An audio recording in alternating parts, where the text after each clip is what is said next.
Yes, yes, yes. From all our Facebook fans, our YouTube family, all of you out there on social media, all our friends, all our KETRON family members, and to all of you who play other musical equipment as well, you are all welcome to this presentation of the KETRON SD9, and subsequently the other KETRON products that fall in that particular series, be that the SD7, be that the SD60.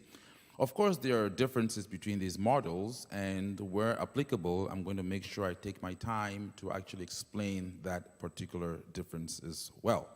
So last week, we did our first presentation, and we took a lot of comments that came in, a lot of questions.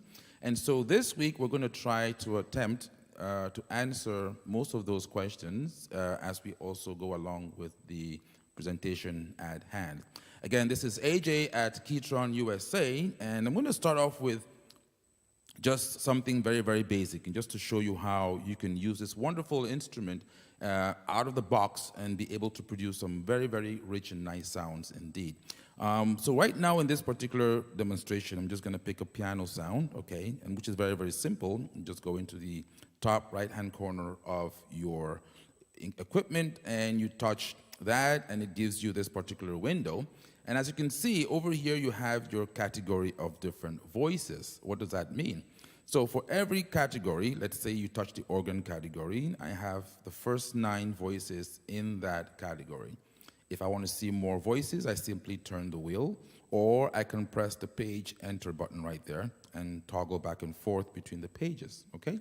So in this case, I want to just play a simple grand piano. So what do? I just touch the piano button over there, and then I can select any of the pianos I want to work with. So the beauty of having a touch screen is that you know, you also realize that it's possible for you to have instant access to voices, okay? Instant access to the voices. So take a look at that for an example.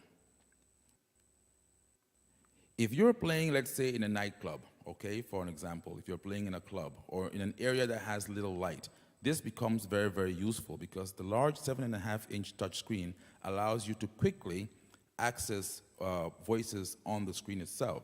And also because of the pictures, you're able to know what the voice is. So if I go, for an example, into this category, saxophone, you can clearly see that the instruments are actually written out, okay? So that gives you an idea of what sound you're looking with. But for this example, I'm going to go into the piano. And I'm going to search and see what piano I want to use.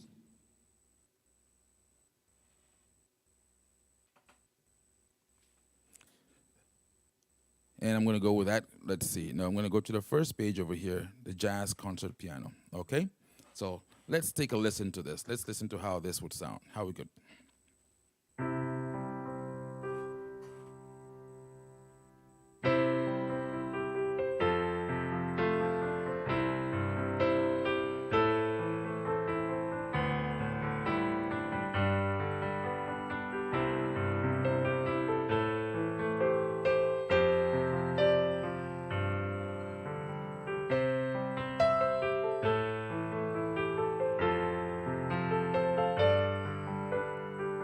We're going to open up for calls a little bit later during the show, so please don't call the moment. We're going to open up for calls within the show.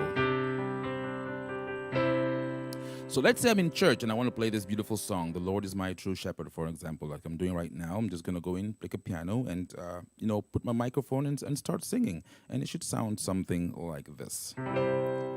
The Lord is my true shepherd.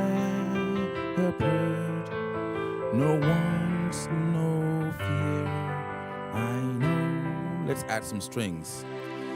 He leads me by safe paths, and I will follow. Now, it's very interesting indeed, because if you notice, all I had to do to be able to bring in those strings was just to turn up that second voice over there, right? So I can instantly control and bring in an additional voice to layer or to add to what I'm doing. And mind you, now on the SD9, the volume of the second voice is independent of the volume of the first voice, okay? And what do I mean by that? So I can go here for an example and totally turn down the volume of the first voice and bring up just the second voice.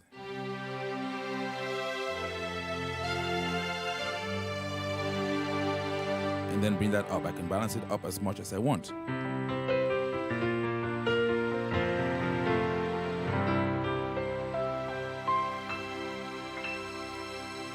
Okay?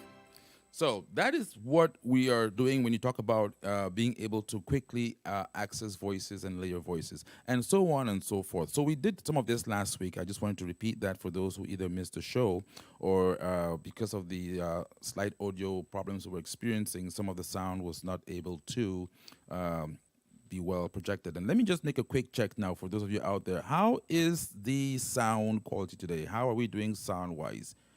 Looking at the folks on YouTube, let's see, hands up or hands down. How's the sound quality coming out today? Just give me a thumbs up or thumbs down so we can make that adjustment real quick before going in any further. Okay.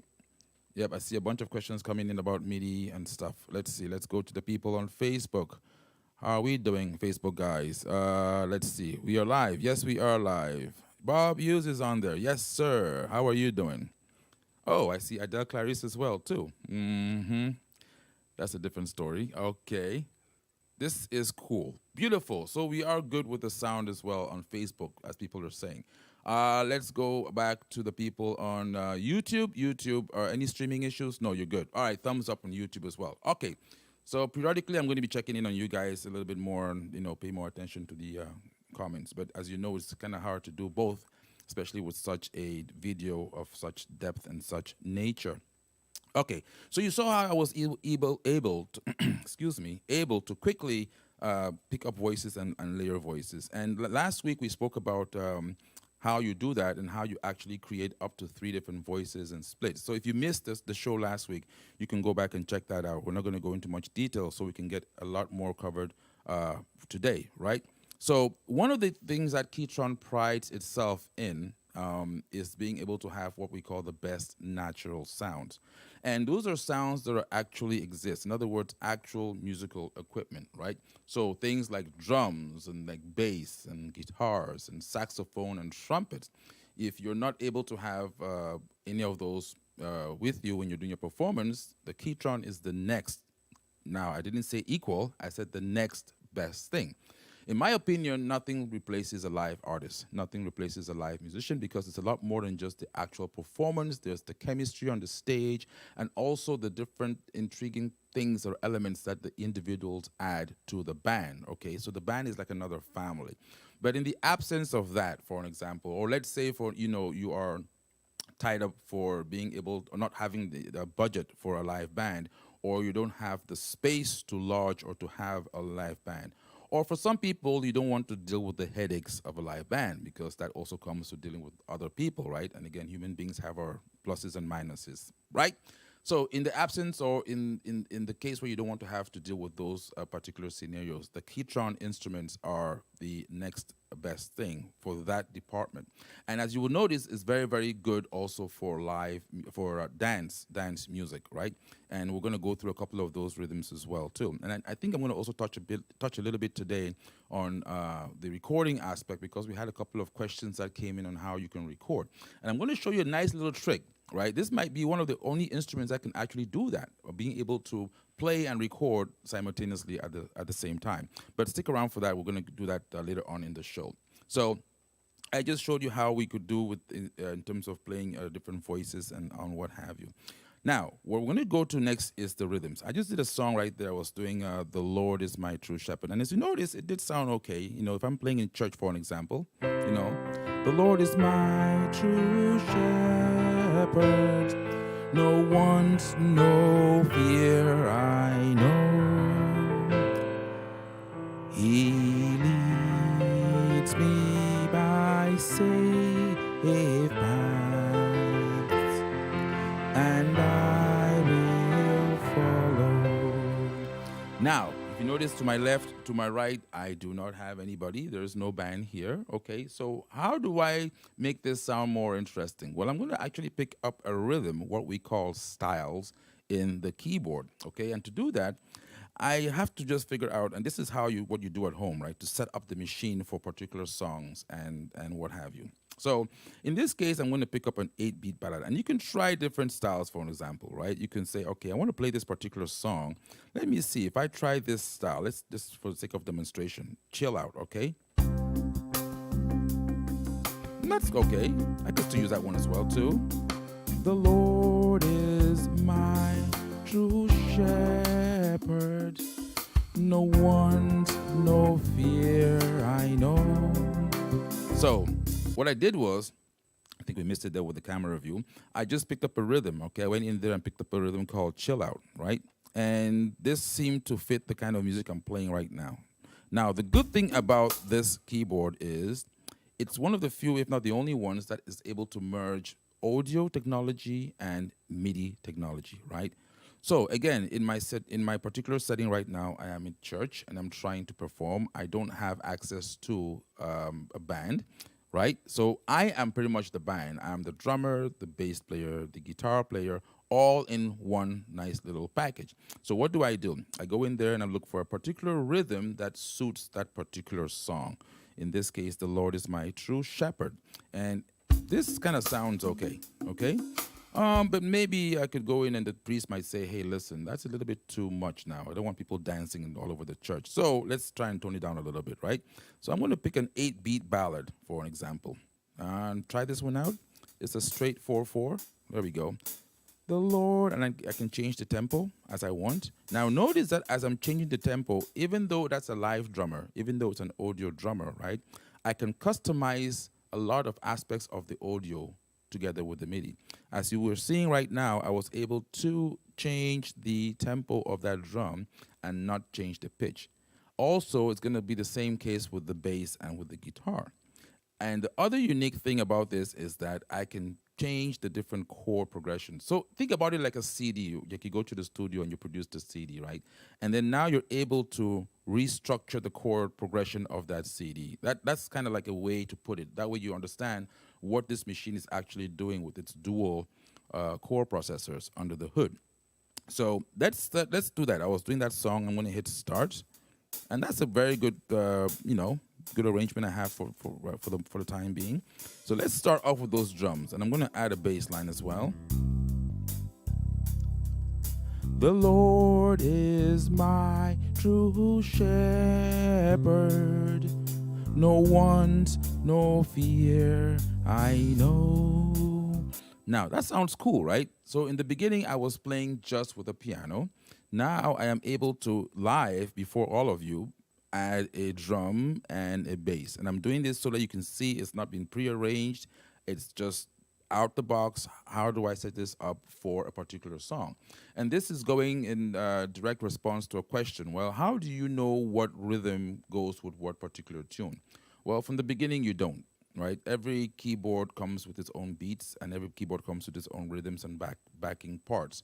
And you have to go through and select which one goes with one particular song. Sorry, which one goes with what particular song. And then when you do that, you save it, because you don't want to be in church or you don't want to be at the concert looking for rhythms and looking for beats and stuff like that. No, when you are performing live, you want to go from song setting to song setting to song setting, what we call registrations, which we're going to get into later. So let's set this up for this particular song, right? We got that song going very well. That's good. The Lord is my true shepherd. All right, there we go. I'm going to speed it up a little bit. That sounds cool. All right. Now let's bring in the other parts, the other band members as well. These are called chords. So if you look at the panel over here, you have this button called chords. And right now, all you heard was the drum and the bass. Well, let me bring in the chords. Again, I'm playing the chords here. I'm actually playing chords on the machine.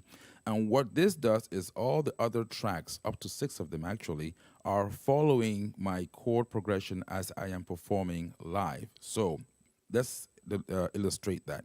What you heard before was this. Okay, now let me bring in the chords gently.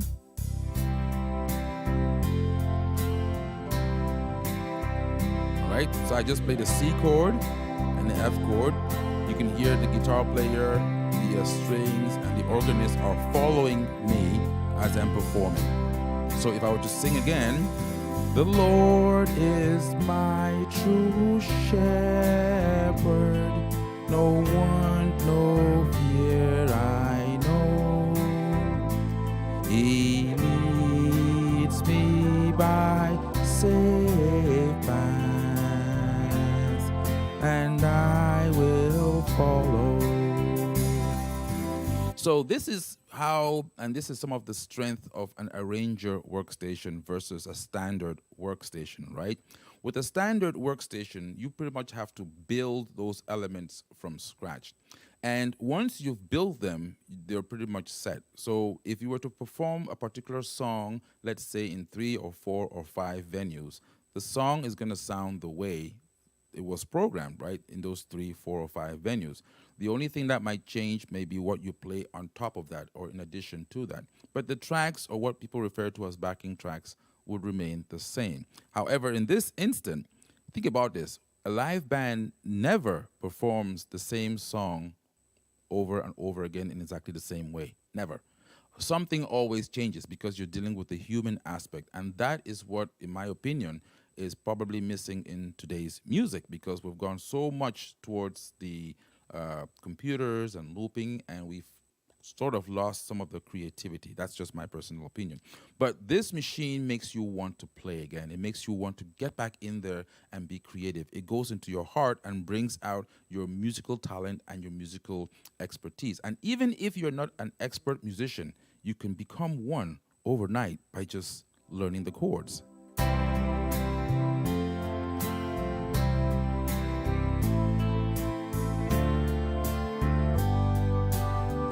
So that's my band over there. That is my group. That's the band. Okay. Now let me add the lead part of the music. So for the top, I'm going to go back again as I was doing before. I was playing the piano, right? And let's combine everything now and see what it sounds like.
and kindness will follow me all the days of my life. Let me add a flute. He leads me to the place where peace is won. Add some strings. Yes, the Lord is my true shepherd. No one over I know. He leads me by safe path, and I will follow.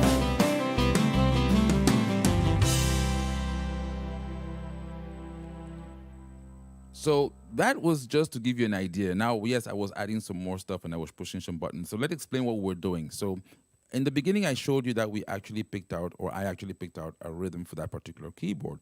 Now, we were using variation A, right? So if you look at the top, the panel right here, each of the rhythms have variations, right? So in that particular rhythm that we picked, 8-beat ballad 1, we have variation A, variation B, variation C, and variation D, right? So each time I go from one variation of that rhythm to another variation, something changes. Either the drummer does something different or the bass player does something different. So listen to this. I'm not going to play. I'm just going to have you listen to the variation. So that's variation A. I can go to B. You hear that rim shot? Again, that's a live drummer and a live guitar player. Live drummer, live guitar player. That's variation C. Variation D. A. Now I'm going to just do something very interesting here. So if you notice in variation A, okay, it starts off nice and soft and subtle. It's just gentle. And as you build up, as you go to the different variations, you then build up and have a lot more going for you. So I want to pull out again, because I want to stress on this issue, on the strength of the KETRON. Why would you want a KETRON anyway? What is so peculiar about KETRON? What makes it stand out from the rest of the other manufacturing boards that are out there or musical equipment?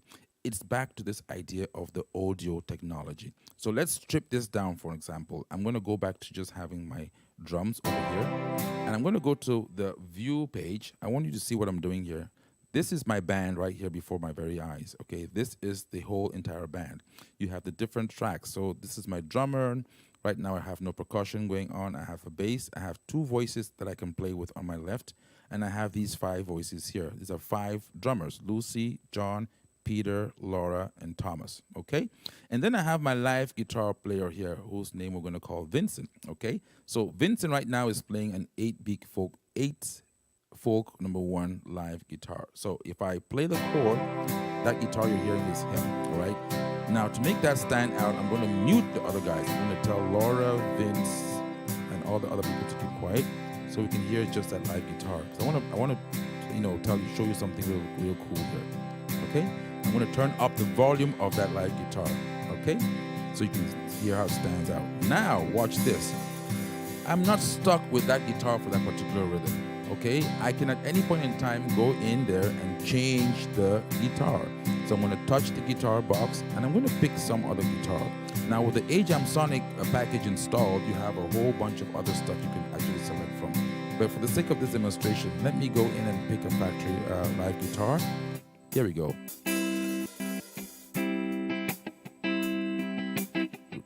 Okay, it might not make any sense now, but if I play the song, is my true shepherd, bring in the bass, no one's no fear I know.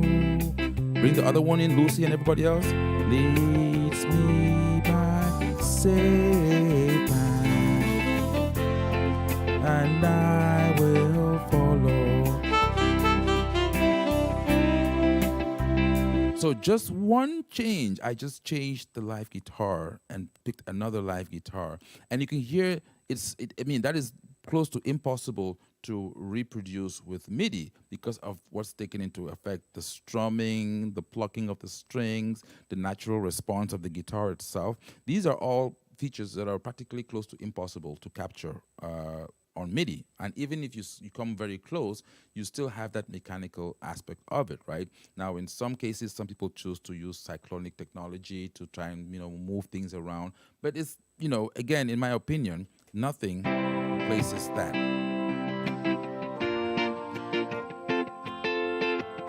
And because it's a live guitar, it's only playing the possible notes that a guitar can play. With MIDI, you can do all kinds of things, right? You can play notes that don't even exist on the instrument. But with a guitar, there are only certain notes you can play within certain limitations of the guitar. And that is true for all musical instruments, okay? And so what KETRON have done is they've just taken those instruments as they are, but giving you the capability to be able to control them to some extent and use them to produce your music. And that's why it makes you feel like playing. It makes you feel like you want to actually pick up music once again, for those of you who may have retired, or for those who are just listening or hearing about this for the first time, you actually want to have a KETRON product. So that is part of the capability of being able to set up the machine for a particular song. Now, you may ask me, but listen, wow, this is perfect, this is great. I want to keep this and be able to recall this at church. So what do? Well, guess what? There's a simple button there called registration. When you go to registration, you have 4 banks of registers, okay? Each of these banks can hold 1,048 registrations, which is 1,048 different song settings. So in this particular case, you can see I've already worked on some of them, okay? And I can go in there. These are all song settings. So now, what would I do? I'm going to pick an empty bank just for the sake of this demonstration. I might not have anything empty, but let me pick this one over here, one that has less stuff, so I can store this new thing we just did, and I can have quick access to it, okay? So let's say, I have everything all filled up. All right, I'm going to just go back into my bank 4. I'm going to go into bank 4. I've got 23 of them in there so far. Okay, so you've set the keyboard up for your performance. You want to save this particular setting so that when you get to church, you can quickly and instantly recall it, right? I'm going to go ahead and touch the save button, okay? So this is save, and it's going to ask you, what do you want to save? You want to save the rhythm, so you can use it again with other different song setups, or you want to save it as a registration or a song setup. I'm going to go in there, I'm going to touch registration. That's what I want to save, right? A snapshot. So imagine a big camera hovering over here, and it's taking a snapshot of the keyboard at this particular given time. And then when you power it down and pack it up and go to church, you want to be able to recall this particular snapshot. And this is more than you're seeing, because you're also saving things like your foot switch setting. You're saving like your MIDI settings. You're saving your vocalizer, which we're going to talk about as well too. Everything you did on the keyboard, both what you see on the panel and what's underneath the hood, is getting saved in this so-called registration or song setting. So let's go back. I want to save registration. I'm going to hit Save As. And you can see the screen opens up and gives you this nice, beautiful, QWERTY keyboard, right? And I can name it. So I'm going to call this one, The Lord is My True Shepherd. Well, not the whole thing. I'm just going to say, The Lord is my, okay? So that I know that this is actually, for this particular song. And I'm going to hit Enter. And right now, that's it. It's done. Okay, so let me do another one. Let me pick another song that I want to do for an example. I'm going to pick, let's just pick an instrumental. I'm going to go in there, and I want to pick another rhythm for this tune. So I'm going to touch the left-hand box over here this time. So when I touch the left-hand section, it opens up my rhythm category, okay? And from there, I can pick something I want to do. I'm going to go into the Latin category for an example, and I have a bunch of stuff in here. Let me see what we can work with. I'm going to pick a song called, well, not a song. I'm going to see what comes to mind when I pick this particular rhythm, okay? Secret Zouk. How about that? So I want to play a Zouk beat. This is from the French Caribbean island. And if I just play it by itself, okay? Again, that's my live drummer, okay? And for this song, let's say I want to speed it up a little bit. I want to speed it up. So the first song I did, or the first demonstration, was for a praise and worship praise tune. Now, let's say I'm in a nightclub, okay? I want to play for my listening and dancing artists from the Caribbean islands, and they're requesting a Zouk song. So let me set this up for Zouk. This is what I'm going to do at home, okay? I'm setting up for a particular song by the group Kassav. and I'm going to show you how I can do that, okay? So again, that's the audio drum. I'm going to speed it up. Let's see. Make it 120 beats, okay? 120. And now, the song, this is for those of you who like to use a transposer feature. Let me explain that here, and you can see me doing that here real time. So the song is in the key of E, all right? The song is right here in the key of E. Let me go back to pick a piano sound so I can also use this to explain the transposer, right? So the song is in the key of E, all right? Now, let's just say, for an example, you are somebody who's used to playing in a particular key. You can actually transpose the keyboard. You can actually move the keyboard into the key that you're comfortable in playing in, right? So to demonstrate this, I'm going to say I want to play this song, which is in the key of E. However, I want to play it using the notes in the key of C, right? You can all see you can all hear the difference, right? So the song is in the key of E. I want to play in the C. So this is where I am at right now. This is the key I'm in, but I want to play it in this key. What do? I have to take this keyboard up a half step, a half step, a half step, a half step. I have to go up half, one, half, two. I have to go up 2 steps, right, to go up here. So if you look at the top here, you have a button called the transposer, plus and minus, which does that. Each time you press the transposer, it goes up half a step. If you press the minus, it goes down half a step. And you can see on the screen where it says T, it actually tells you what value the keyboard is transposed in. So for the sake of this demonstration, I want to go up 1, 2, 3, 4. That's 4 halves, so half, half, half, half. So the transposer is counting per the notes, right? So if you want to go up to this key, it's going to be 1. I want to go up here, 1 more. I want to go up here, 1 more. I want to go up here, 1 more. So I want to go up 4, right? Because I want to play the song in the key of C, but I want you guys to all hear it in the actual key of E. So I went up 1, 2, 3, 4, all right? So now, even though I'm playing C, okay, I'm playing the C chord, I am hearing E like you're all doing. I am hearing this. Where is it at? Right here. Same thing, right? That's E when I transpose. So all that changed was my fingers, right? So that hopefully explains that question. I had a couple of people asking about being able to use the SD KETRON to transpose, because some people feel more comfortable playing in a particular key, especially in church, where sometimes you practice a particular song in one key, you get to church the next morning, maybe the lead singer had a couple of drinks, or maybe pastor feels like starting the song in a whole different key and you have to chase him all over the place. Now for others, they can play in any key, that's fine. Then this button becomes useless to you, or does it? I'll let you decide. So let's go on. So I have that, I have my beat right there. Okay, now the sound I'm looking for is a nice synth sound that was actually created by this group, and I'm going to let you know in a second what I'm doing. So I'm going to pick a sound. I'm going to go back to my top box. Again, I'm also trying to do this to show you how easy it is to use this, either in the studio or for a live setting. Okay, so if I go here and I go to the synth category, and I'm going to see, I'm going to, again, this is me at home or in the studio, and I'm testing out the stuff.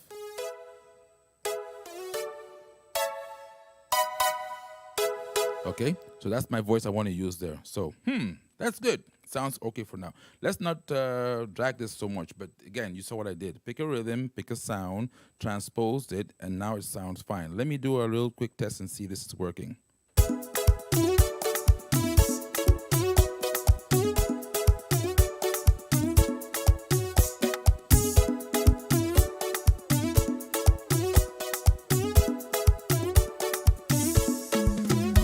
Now, I see some people asking, what am I doing with the pitch bend wheel? So the sound I'm looking for is this sound. However, I want to be able to bend the sound in real time, okay? So I want the sound to bend it. I'm using the pitch bend wheel over here to the left of the keyboard. In the case of the SD7 and SD5, you have a little joystick. And when you go up and down, it's pitch. When you go left and right, it's modulation. Here on the SD9, you have 2 separate wheels. So in case you're asking, why does the SD9 cost more than the SD7? That's one answer right there, more parts. So, all right, let's go on with our demonstration or illustration. So I'm using the bend wheel to bend the notes and be able to do like this. So I bend the note for this particular first key, okay? And I respond with those 2 keys. So the bend is only impacting the first note that I'm playing because I want that particular note to bend. Now I'm going to bring in my band or my drummer.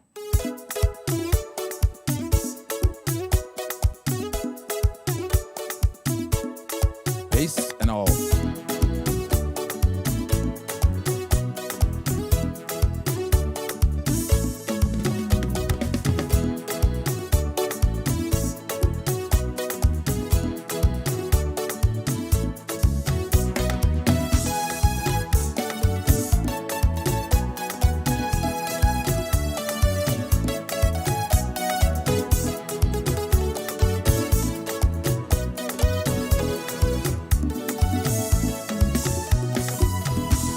So you see that pretty much we're able to, have an idea of what the song should sound like, and give me an idea of, give me a feeling for the music as well. That was Siwo by the group called Kassav. So I've done that, and I like the way it is. Maybe I want to add a second voice. I can bring that up here with my second voice button on and bring the strings in. Okay, make it sound much more fuller. But let's just say I like the way it sounds right now. So again, I want to be able to make sure that when I go on stage to perform this particular tune, I want it to sound just like this. So what do? I'm going to go ahead and I'm going to save this particular setup, right? So I'm going to go ahead and I'm going to save it so that next time when I record this on the performance at my gig, I can actually have this exact setting. So let's repeat the process. What do? You simply just press the save button. What did I just do? Get back in here. Hit the save button. Again, do you want to save the rhythm? You want to save whatever modifications you made to the rhythm as a user style? Or do you want to save it as a block, the registration, which means the transposition, the tempo, the voice I use, the live drum elements, the live guitar, the live bass, all that stuff gets saved in real time. I'm going to go and hit registration. That's what I want to do. I want to hit save as. You see the last name is in there because the last operation I did, the last save operation was the Lord is my true shepherd. I don't want to call this the Lord is my true shepherd. I don't think the Lord is going to be happy with me. I want to call this Siwo. I'm going to type S-I-W-O, okay? That's the name of the song. And I hit enter. So now I have saved that particular song setting under my registration. So what do? And now let's say I'm just going to pick something just to make the keyboard look fancy, right? Just change this, transpose, bring it back to C, put the pianist mode on, and I want to put back to my piano mode. I want to pick a piano. This is just to bring the keyboard back to default setting, okay? So I turn the keyboard off, I go to my gig or I go to church. This is what I want to hear when I turn the machine on, okay? I'm back into my piano mode. Now, I'm at church. It's time for me to perform the song, The Lord is My True Shepherd. Remember, at home or in the studio, I did a lot of setup. I want to be able to instantly recall the setting for that song. So how do I recall the song, The Lord is my True Shepherd? I simply go to registration and I go into bank 4. That's where I saved everything at, okay? So I pressed the registration button. I went into bank 4, and you see all my song settings are in there. Lord, I lift your name on high, and I'm going to give you a slight idea of that as well. But remember, it adds them on the bottom of the list. So I'm going to go down to the bottom, and if I did this correctly, I should be able to see the Lord is my true shepherd over there. So all I have to do is touch it, right? And when I do that, you get the beep, and instantly I can start playing.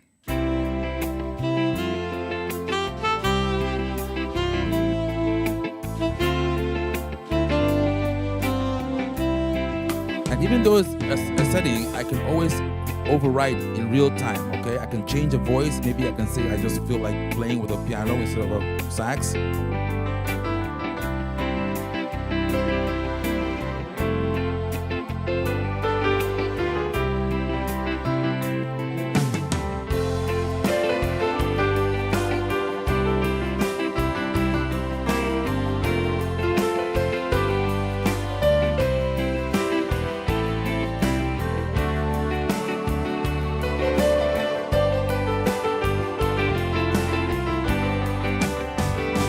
Yes, the Lord is my true shepherd. No want, no fear I know. So that's what I did, okay? So at church, I'm going to have this screen on because I'm just going to be going from song to song. Okay, so let's say I was not in church. I was at my nightclub or something, and I wanted to play Siwo. I just simply turned the wheel down, hit Siwo. Remember, I am not playing the song. This is not the song. This is the setting of the song. So this is not an MP3 file. It's not a playback file. It's not a karaoke file. It's none of that. This is the setup, the keyboard set up for that particular song. So now I touch Siwo. I hear the beep. Instantly.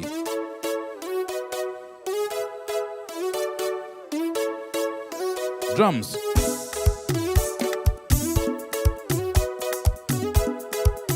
Drum fill.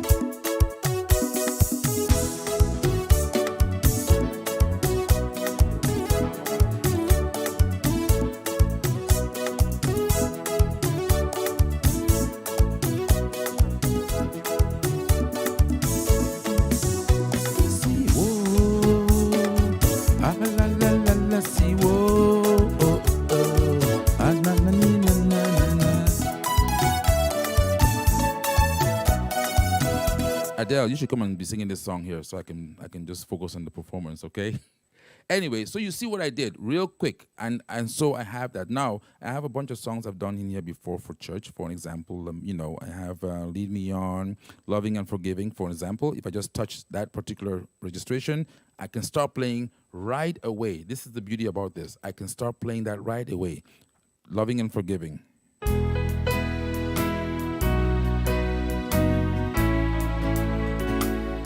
So all I'm doing right now in real time is I'm recalling a particular setting for a particular song. Somebody is knocking, all right? I hit that.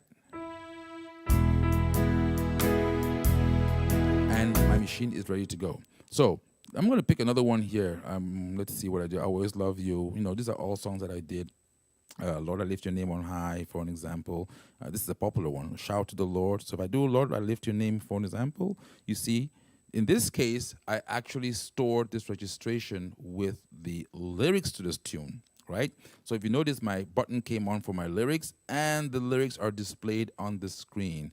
Lord, I lift your name on high. So all I have to do is start playing.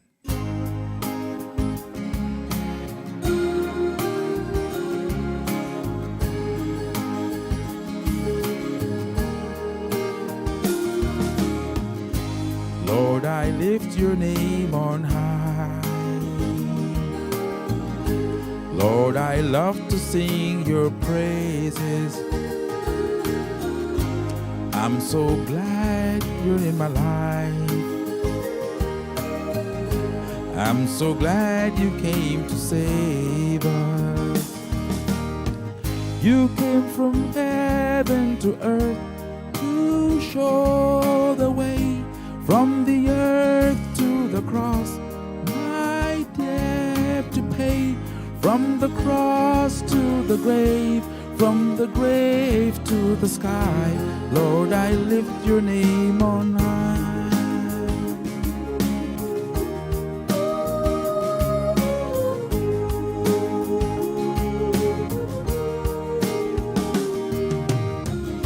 Lord, I lift. Now, that brings us into the next part of this workshop, okay? Being able to deal with lyrics.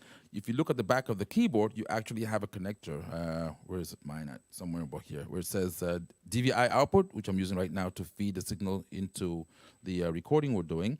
I can connect a flat screen TV or any TV that I have or monitor, right? If I'm in church, and plug this into the church system so that everybody can now see these words or these lyrics, right?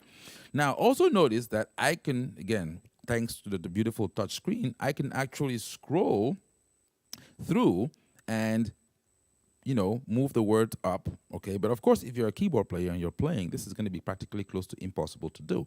So we also have our foot switches, and I can program the foot switches such that when I press one of the pedals, it goes up, either scrolling or changing the page altogether. Also, I can, with the touch screen, move the lyrics around and center it the way I want, okay? This is all being done in real time. So in this particular demonstration, okay, I'm going to also talk about another feature, which is the vocalizer. we've had a couple of people ask questions about being able to use a harmonizer. So when I'm singing into the keyboard right now, you'll notice that it's just my voice for the most part going in. So I'm going to real quick change this microphone. And I'm going to put the other mic on. Now this microphone is actually plugged into the keyboard. Let's turn this effect off.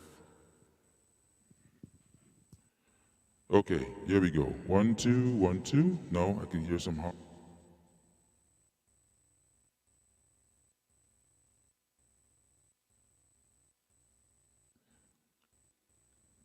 Okay, now we have setting. I'm going to go ahead and change the vocalizer setting. So I want to be able to use, let's see, get the lyrics out.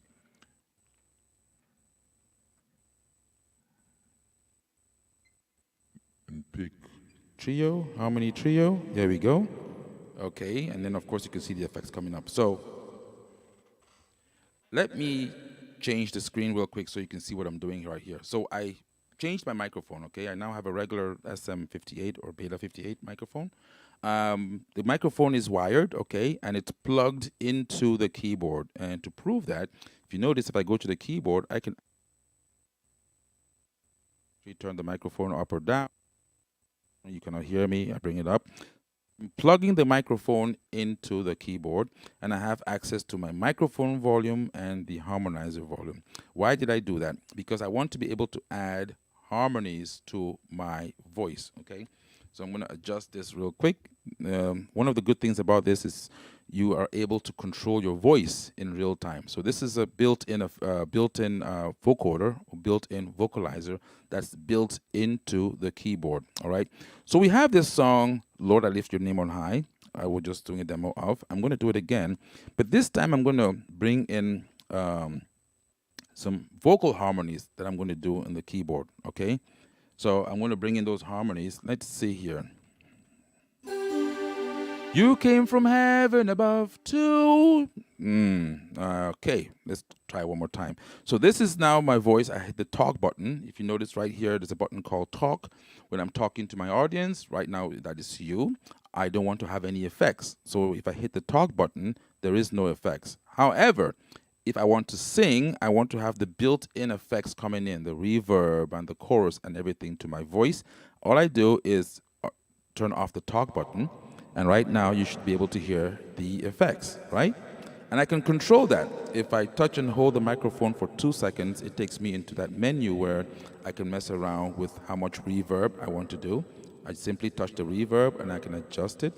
In this case, I want to use an echo. I'm going to touch the echo, and I'm going to bring that up a little bit. And I also want this echo to be synchronized to the style. Let me see if I can make this sound a little bit better. I'm going to go into my EQ right here, view that EQ, and I'm going to make this a little bit crispy. There we go, okay? So that way, now I'm beginning to sound as if I am in the studio. And again, you have to know what you're doing here, but we can talk about that later on, right? Since I changed my microphone, I'm just adjusting this mic to my voice so that it sounds decent. Okay, so right here, you can see the harmonizer is off. I'm going to turn the harmonizer on. But what I'm going to do is I'm going to use this volume slider here that says vocal, vocal, vocal, vocal to control my harmonizer. So, Lord, I lift your name on high. That's my normal voice. If I bring in the harmonizer, Lord, I lift your name on high.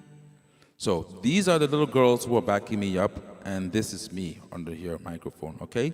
So I'm going to leave them on for now because I want to go back to my screen where it says lyrics, and I want to be able to see the lyric to this particular tune, okay?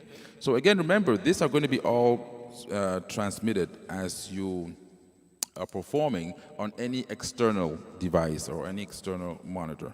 Can't keep this microphone in one place, I think because of the weight. There we go. That sounds better. So before I continue with the demonstration, how are we doing on sound? How are we doing on sound? Again, my YouTube guys, I just need a thumbs up. Now that we change a couple of things in real time. Again, this is what happens in a live show anyway. So whatever you're hearing, if it sounds distorted, or this is what's going to happen when you're performing, when you're setting up your machine in preparation for a live show. So how is the... Oh, shoot, I got to press the talk button. Okay, here we go. I'm talking to you now. Good. So how is the talk? How is this? How are we doing with the sound back there? Let's see, guys. Facebook. Let's go to Facebook, guys. The YouTube guys are having a discussion about setting up stuff. So let's go to Facebook. Facebook. Any step down for DJ's hookup? Yes, we're going to talk about that as well too. But I just want to have an idea of how the sound is doing. Well, I do not see anybody complaining of the sound, and sometimes they say no news is good news, right? So I'm going to take it that the sound is good. Okay. All right, let's go ahead and continue. I'm going to switch screens here real quick. And where was I? So, Lord, I lift your name on high. I'm going to have the lyrics up front here, and I'm going to be able to try to attempt to sing this song.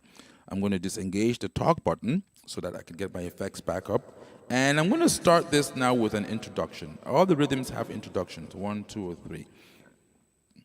For the sake of this demonstration, I'm going to start with this introduction over here, introduction number 3. Okay? So let's go back here to my screen and show you what exactly I'm doing. These are my introduction buttons. Let's go to intro number 3.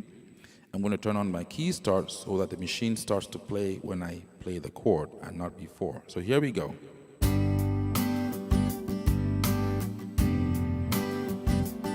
Just love the live guitar.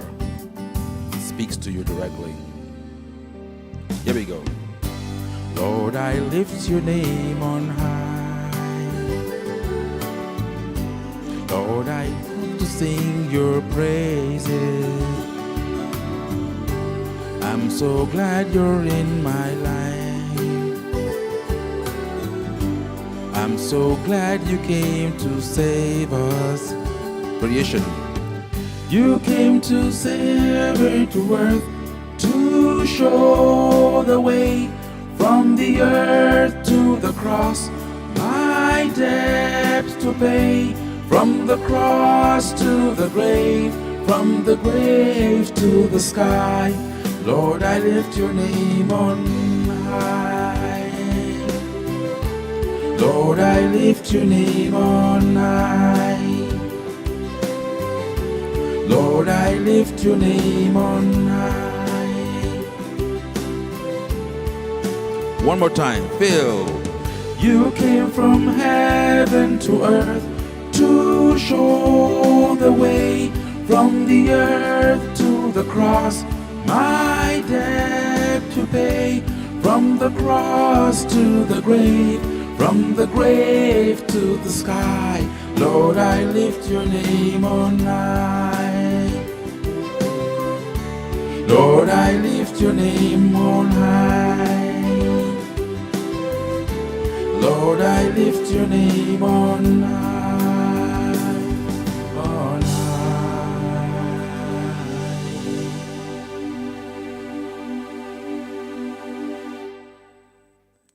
I mean, just listening to the beauty of the drum roll. Let me go back and press the talk button, okay, since I'm talking to you guys. Just listening to the beauty of that drum roll. That should make you feel like getting a drummer instantly, right? But thank goodness you actually have access to the KETRON, so you don't have to get that drummer.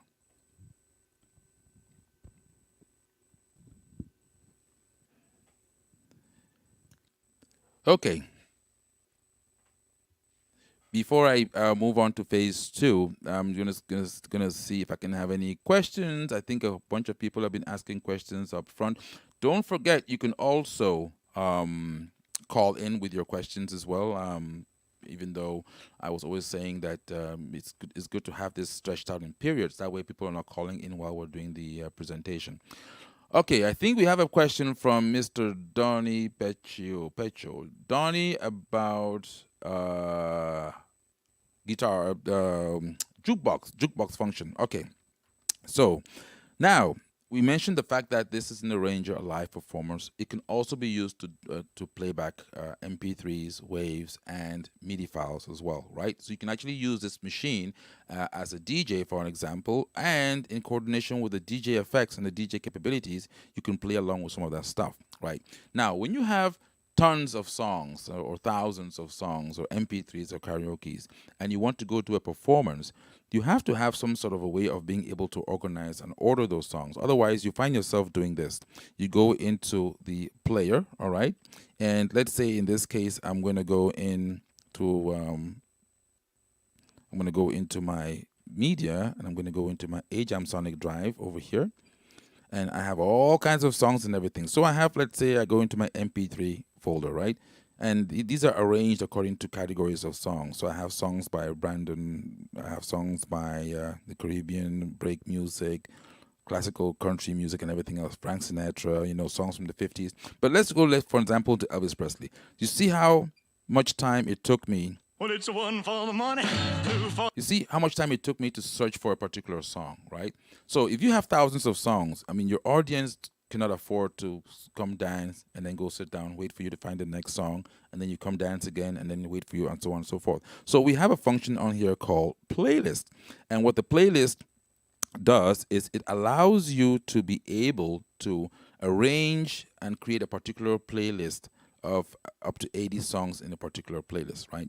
So how do you make a playlist? Well, let's create a playlist right now. So I go to the playlist, and if you notice, playlist 1, which is the factory playlist, that's the first location. But let's pick one I want to do, which is going to be the second one. Right now, it's empty. Do you want to create a playlist? Yes, I do. So now it's asking me for my song selection. If you notice, I can select songs from any drive. So if I had a USB thumb drive, I can also, that's going to pop up over here. However, I would advise you to copy your stuff from whatever drive you have into the machine, because God forbid you forget the USB drive at home, then you're done, right? So it's advisable to copy stuff from your USB or your external storage devices onto the internal storage. Now, if you have the AjamSonic SD9, you have either a 120 gigabyte, 240, or even a 500 gigabyte SSD installed, which means that if you're doing DJ stuff, or if you are performing with videos, as is the case today, because the audience today is very, very flexible, right? All over the place. So with the AjamSonic kit installed in your board, you are capable and able to handle video files, WAV files, and much more bigger storage devices. So let's go back in here and talk about the playlist for a second. So I did the playlist, I picked an empty playlist, and I went and picked my location where I want to get my songs from. So all you have to do right now is pick, where are your songs located? We had Elvis Presley, right? It was under MP3. Go to MP3 songs. I'm going to scroll down, and I'm going to look for my category. I'm going to be B, C, D, E. I believe Elvis Presley right there. Okay. And Blue Hawaii, Blue Moon of Kentucky, Blue Suede Shoes. I'm going to pick Blue Suede Shoes. All right. It's highlighted, right? If I hit it twice, it's going to play just for me to listen to it and see if that's really what I want. But if you hit it once, you get highlighted, and you can touch insert item on the screen. So when I touch insert item, you see it turns blue. That song has been inserted into the playlist. And let's say I want to also insert I Can't Help Falling in Love with You. I'm going to touch it. I'm going to insert. As soon as I insert, it turns blue. Okay. Those are all the songs I want from the Elvis category. So I'm going to hit exit once. I go back to where I came from, which was the category that has all the different subcategories. I'm going to move into Frank Sinatra. I'm going to go in there, and it's going to ask me, what song do I want to add to my playlist? I want to add Stranger in the Night. I'm going to hit insert item. Again, you see it turns blue. Once it turns blue, you know it has been inserted, okay? I'm going to also add It Was a Very Good Year. Insert. So I've done 4 songs right now, and that could be okay. Now I'm going to go out there. Now, those were MP3s, right? Let's say I want to also insert a karaoke. In this case, I have my karaoke files over here. I'm going to go double-click on that, and I'm going to go back here and see which one do I want to insert. I want to insert The Wild Side of Life. Touch it. Insert. Oh, sorry. It's an invalid, the AVI file. Okay. Let me go out of there. Let me pick something else because of the AVI, the extension. It's not going to go in the playlist. It has to be an MP4. So, all right, let me go back in. I'm going to go into, let's see, backup. No, not backup. back into my MP3 songs, and I'm going to do one more doo-wop, okay? And I'm going to pick this song and insert, okay, turn blue. All right, so at this point, I can abort the action, okay?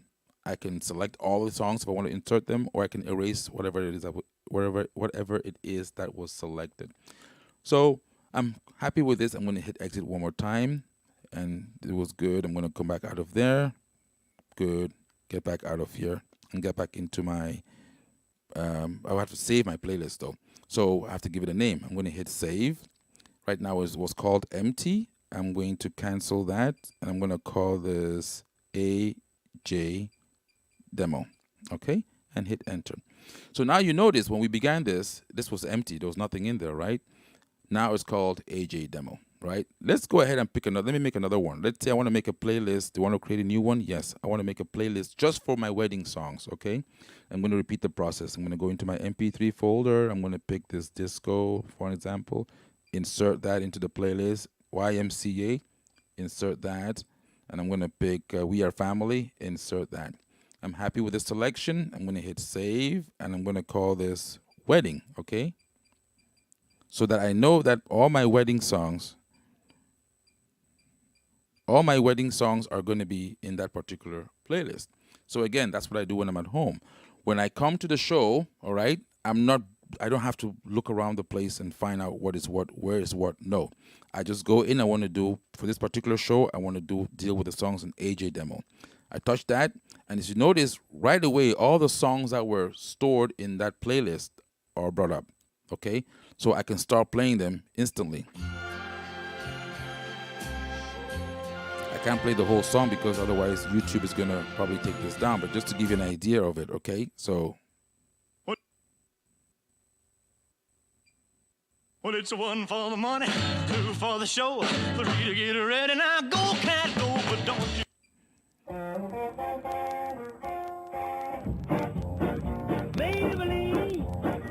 So that is how you actually use a playlist. Now, let's say you come back tomorrow and say, well, you know, I did 5 songs, but I want to be able to, I want to change that. Maybe I want to add something to that, or I want to take away something. That's what the edit function comes. That's where the edit function comes into play. So I can go in and hit edit, and it's going to ask me, what do I want to do? Do I want to replace a particular item? Do I want to append and add something? Or do I want to actually reorganize it? Okay, with the touch screen, I can hold that. And if you notice, I can move it up, okay, and put it up there for an example.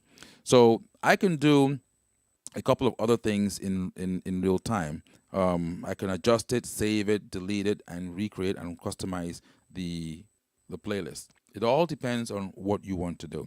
So that is the playlist function. Okay, Donnie? I'm going to get out of playlist, and I'm going to go into, I think you asked about playlist, and the other one was the jukebox, right? Okay. Now, if you notice, I have a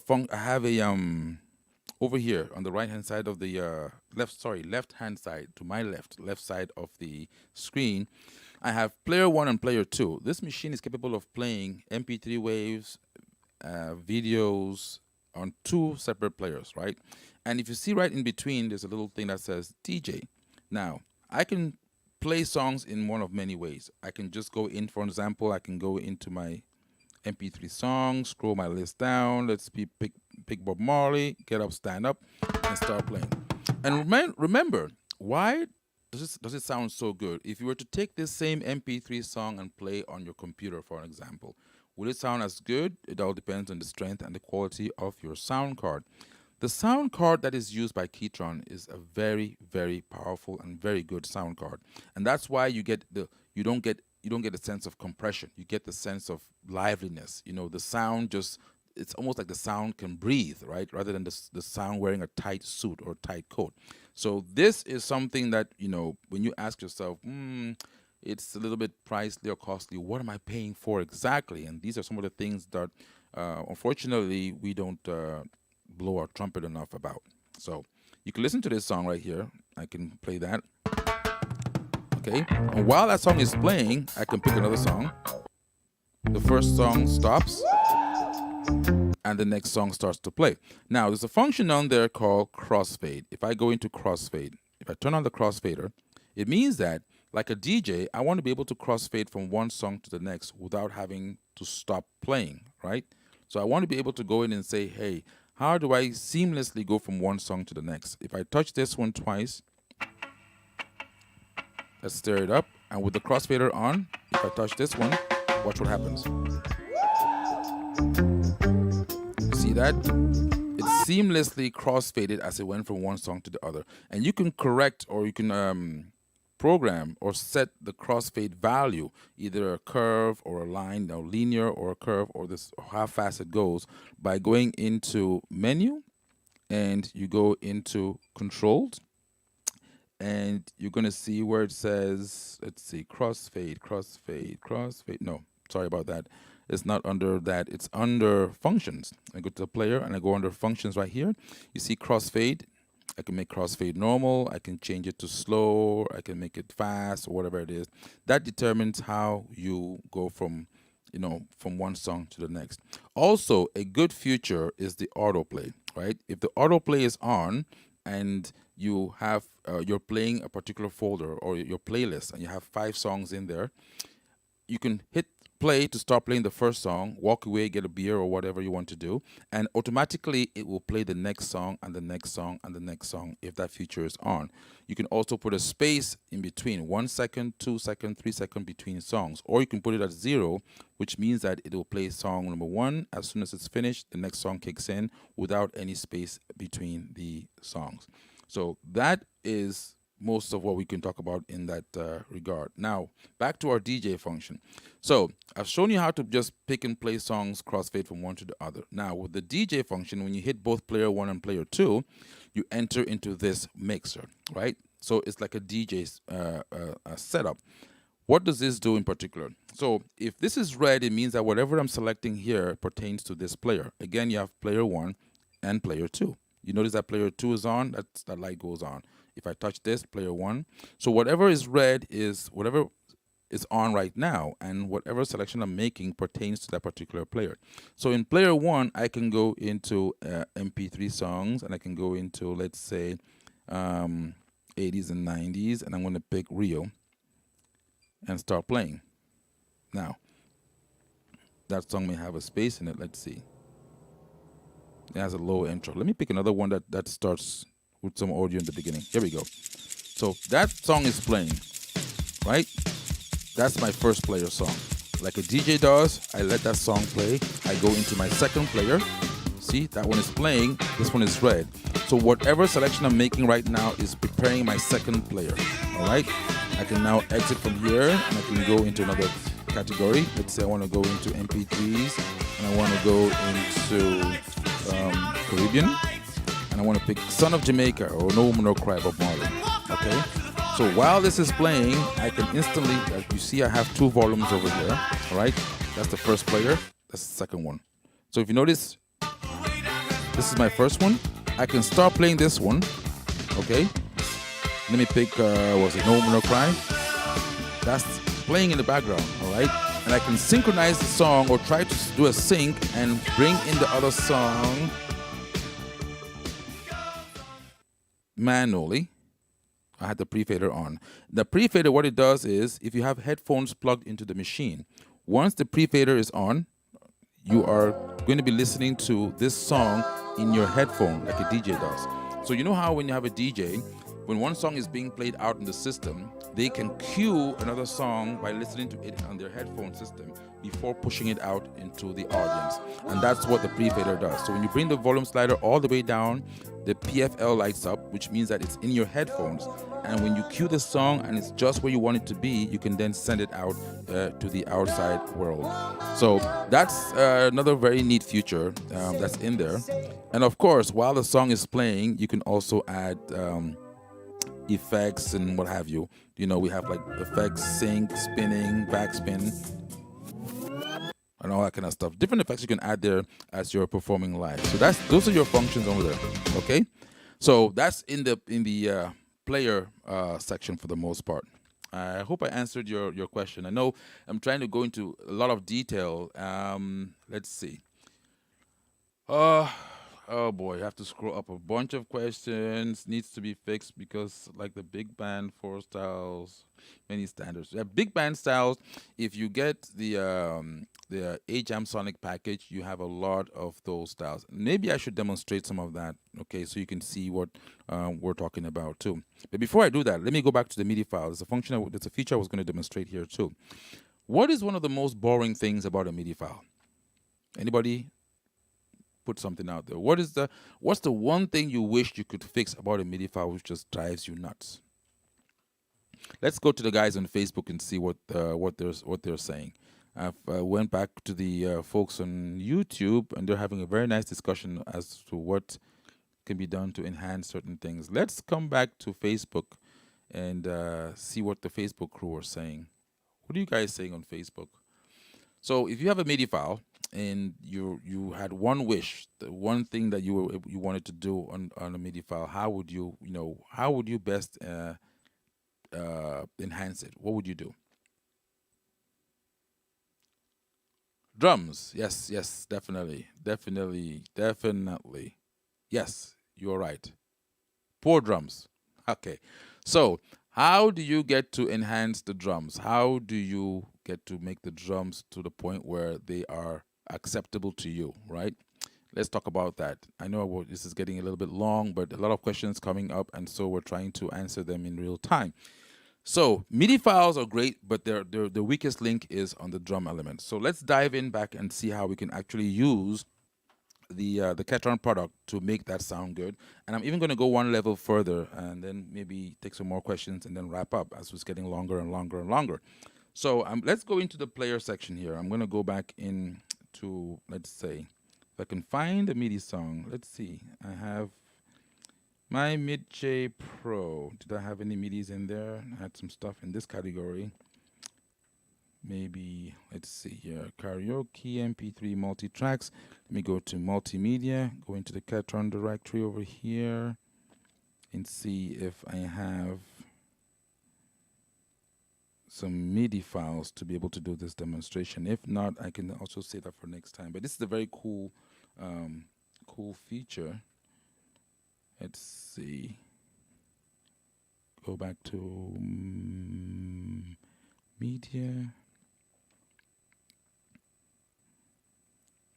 Let's see, these are song lyrics, video, wave songs. I'm just looking for a MIDI file. Demos, launchpads. Let's see if I did that in my backup. These are waves, multi-track. I don't have the. Oh, I do. Okay, so let's do this. It's going to be under my launchpad. I think I have one of them in there. All right. How I wish. I'm going to go into my launchpad, and this is actually a very nice feature because I can actually kill two birds with one stone. I'm going to go into my launchpad. These are like projects. So if you have like a DAW, these are like your different projects in your DAW, be that Cubase or be that Pro Tools. I'm going to load a particular project which has a MIDI file, and I'm going to use this as an example. Let's see. I wish C, D, E, F, G, H, I. There we go. So in this example, I have my MIDI tracks loaded up into my launchpad. And for the sake of this demonstration, I'm going to do this. I'm going to play the MIDI file, okay? So you can hear how the MIDI file sounds by itself.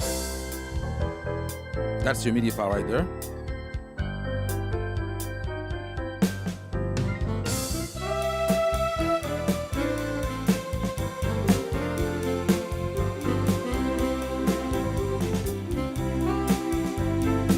The track just to make sure so you can know it's a MIDI file. Okay, I'm gonna go pick a piano.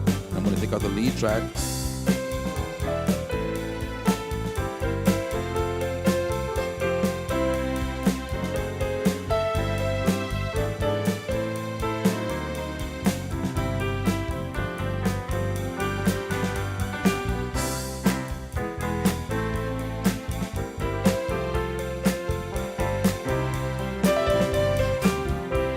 So that is the MIDI file, right? KETRON have very good drums, good MIDI drums. That's great. What if I could incorporate live drums into that song? and I'm going to show you how to do that real quick. So I'm going to start the song again, listen to the MIDI drums, and I'm going to activate the live drums so you can tell the difference. That's your MIDI drum, right? Turn it up a little bit. Let's go for live drums.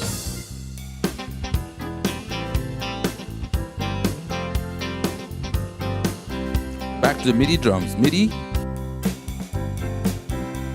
That's your MIDI drum. Okay.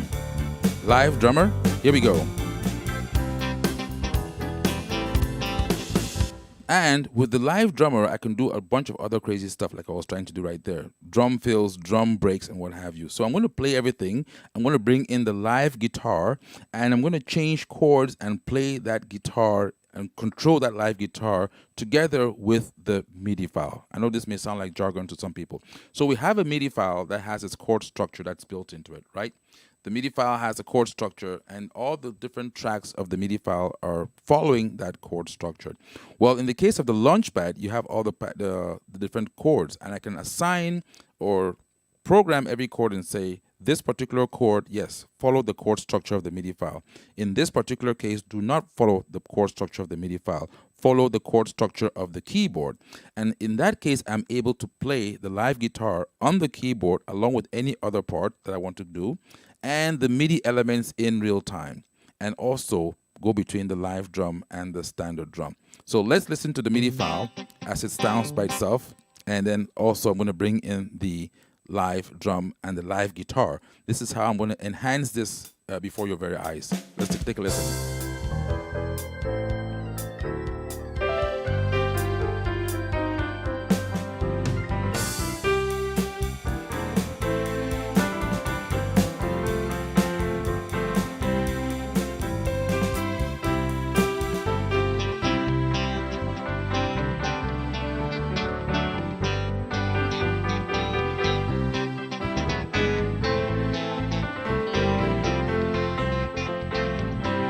So I did a couple of things. I did the live drums. I did live bass. I also did the live guitars.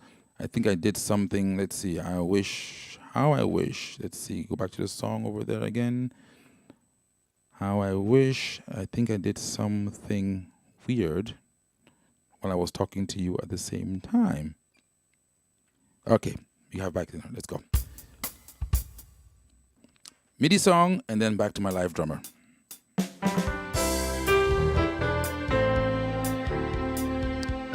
Live, this is my lead voice, my sax on the MIDI file. Now I want to take over and start playing the lead myself.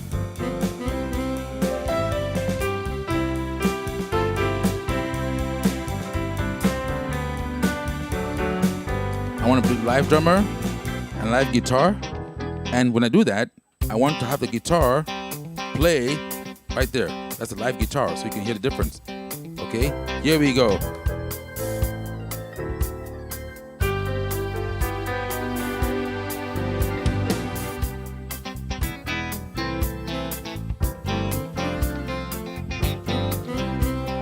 Lead.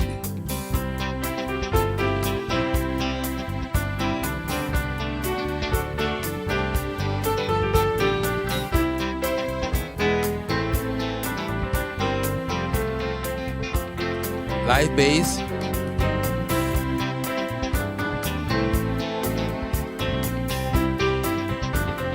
So now I've got live drums, live bass, and live guitar with the MIDI file together.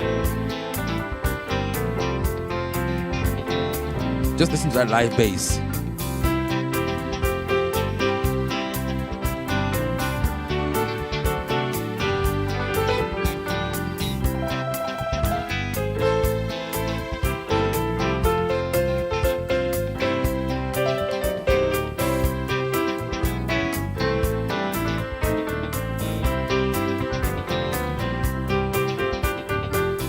Lead on the lead sax from the MIDI file. And so on forth. I can still activate my drum fills and drum breaks and everything in real time. Live snare, live drummer on the MIDI file, huh? All going on together in the MIDI file.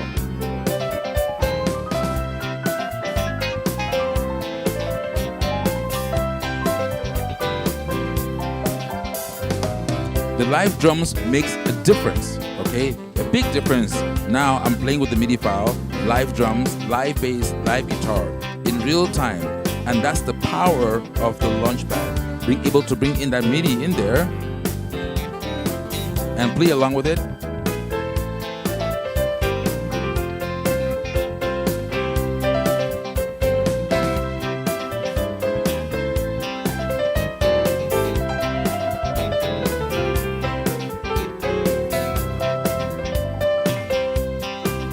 And so on and so forth. So I was just showing you an example of how you can use a MIDI file and integrate that MIDI file in real time as you're performing with the keyboard. So these are some of the enhanced parts that you have as you are dealing with a machine of such caliber. So I'm gonna stay again within the Launchpad. Someone asked to show the difference between AjamSonic and none. Okay, so let us do this. Let me give you an example of an AjamSonic style, and you're gonna hear the voices and the patterns and the rhythms that are gonna come in to this particular mix. So let me pick another one that I did here that shows you, it gives you a good idea of live guitars, live drums. And if your SD9 does not sound like this, then probably you want to start looking for the AjamSonic package. Again, sound and hearing is believing, right?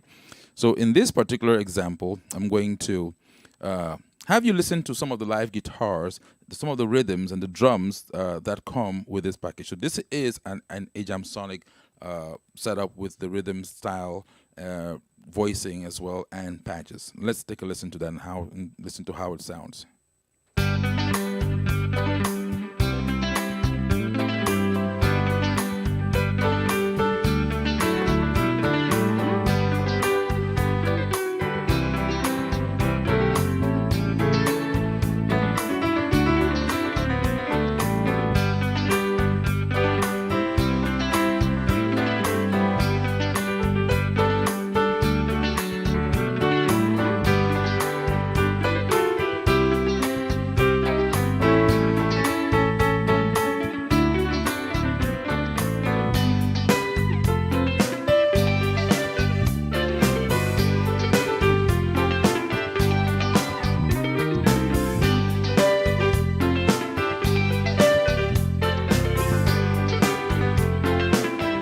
Lead voice.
I can see some guys on YouTube putting the dance thing. Right. So it's about giving you authentic music from different parts of the world, right?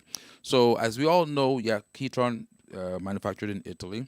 So most of the styles, for most of the range of keyboards, actually, to tell you the truth, are geared towards the European market. With the AjamSonic package, most of the rhythms are geared towards American, African, and Caribbean markets, and they have that feeling of dance in them, as we're going to illustrate here shortly as well. So that's one of the big differences. So it's an enhancement that requires more space, storage, more memory, of course, more samples, more content, different content from what comes with the original standard factory boards. So this is just to give you an idea. I can give you one more example. I'm going to do like a nice evergreen style here, which we've loaded into our Launchpad, and we're going to be able to incorporate that with some of the audio elements, of course. Just listen to this.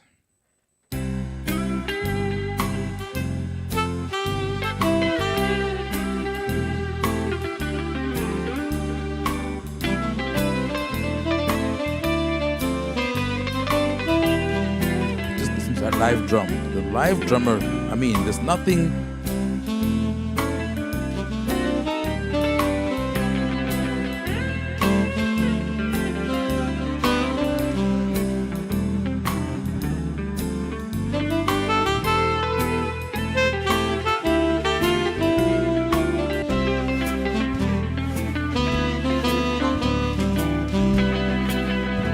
Of course, you gotta get the chords right, okay? And the guitar player just follows you.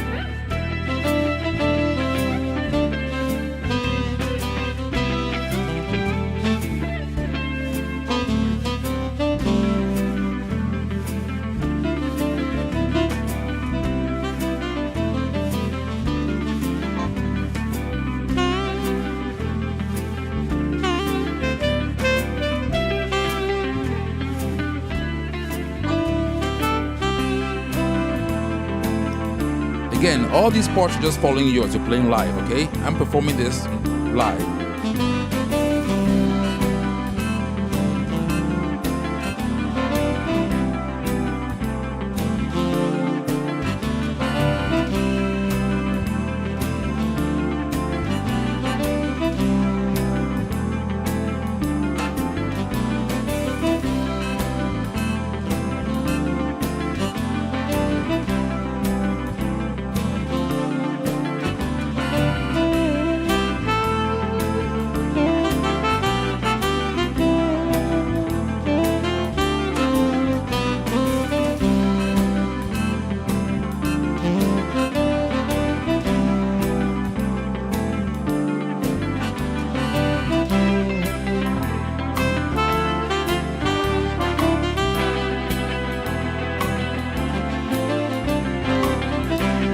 So again, those of you who love jazz, for an example, you kind of find yourself just, easing off and moving to that particular beat. That is what the AjamSonic package does for you, okay? So it's a way of making something that sounds good, make it sound even better, or probably best, right?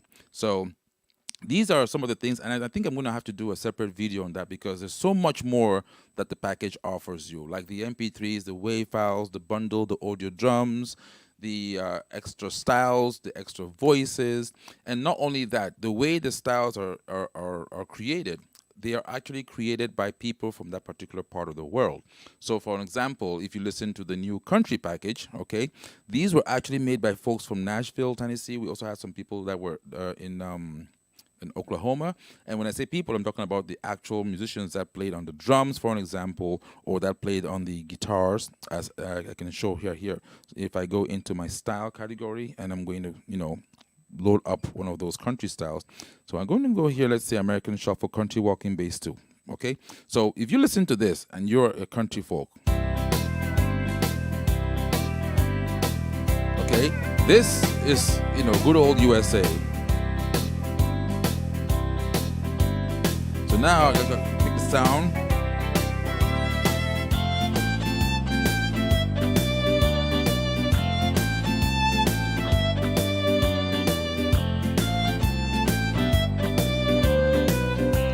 And one of the unique things about the AjamSonic package also is that inside the style, we use a lot of the intriguing style elements, okay?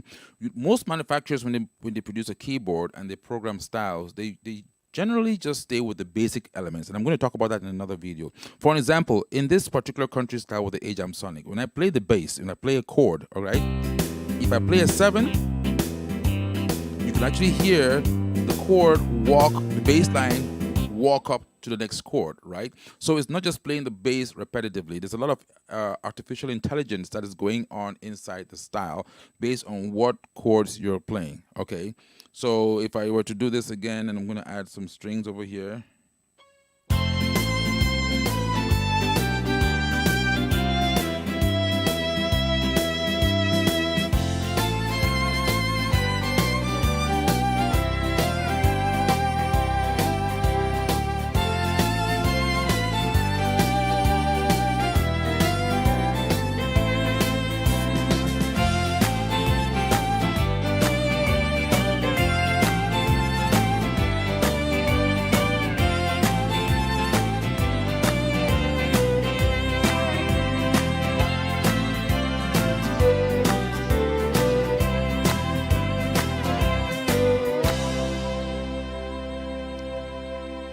Take your memories with you where you go, okay? So that is a country AjamSonic style, that can be found over on our website. So if you go to our website real quick and go to www.ajamsonic.com, and you go over to where it says styles, you click on styles, okay? This will open up this page, and you can see we had so much stuff to put on there, and we just had to make it more user-friendly. So it gives you the horns and everything. That gives you the style categories for the AjamSonic stuff. You come down to package 1, 2, and 3, which are Latin, pop, R&B, folk. And for each of your instrumentation, like if I look at style pack number 1, it says Mid-J Pro. If you click on that, you can see the different style packages for the other keyboards. Why are the SD9 and Audio a little bit more pricey? Because those were produced by live artists, live musicians. And so we had to get people in the studio to play the drums, bass, and guitars to give it that particular feel. Whereas on the 7 and Mid-J Pro, those were done with the internal content of the board and a lot of MIDI magic. Now, when you scroll down to the bottom, you see where it says, if your country music is your thing, check out these new styles. Click on that. And because there was so much demand and request for country, we gave country its own page, right? So you go to, we've got country in style. You can see the guitarist. He's got his picks over there. Again, very unique indeed. You scroll down to the bottom and you can see what comes with the country package. So what I was just doing right now was the walking bass. And sometimes we go back in there because people ask us to use different names and we rename, you know. So for example, there's a style there called Gambler, right? So if you look at the Gambler style, that's a very unique style, which is also for a particular song, but it was for a hit song, right? A very good song. So if I come down to the keyboard and you look at the screen over there, you have Gambler right there with the R, and the R is the riff. That's another nice feature that we did with many of the AjamSonic styles. Now, the riff allows you, it's like a merger between a MIDI file and a style. When you're playing a style, you're in control of the chord progression at any given time. But sometimes you want to be able to have a MIDI file because of the way the chords are structured. And there are certain particular lines that are played a particular way that a style engine cannot handle. And that's when you now use a MIDI file. But you don't want to go exclusively with the MIDI file because the MIDI file is playing the song the way it was recorded and structured, and therefore you have no freedom to express yourself. So with the R, it's called riff. And what we do in KETRON land is that the arranger, when you pick the style, A, B, and C is a style, which allows you to play freely the way you want. And riff is D, where the machine takes over based on the chord structure you've played before and the combination of the chord table within the song, right? So then it allows you to be able to play freely on the keyboard without having to worry about the chord structure. So in this Gambler, for an example, if I go in here, pick a nice intro. Oh, I didn't pick it. Touch Gambler, okay, and then introduction, and here we go. And I'm gonna go to my voice, and I'm gonna pick, let's see, harmonica.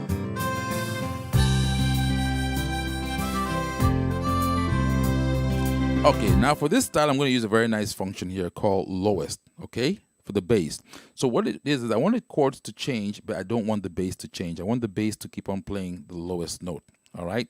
And this is leading me to something else, but I'm just trying to, again, answer many questions and kill 8 birds with 2 stones, right? So listen to this. I'm going to play the chord. See that?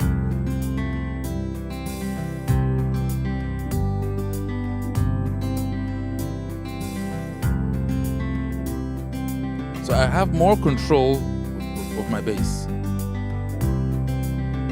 If I don't do that, if it's on, see, the bass has changed. If the lowest is off.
Riff.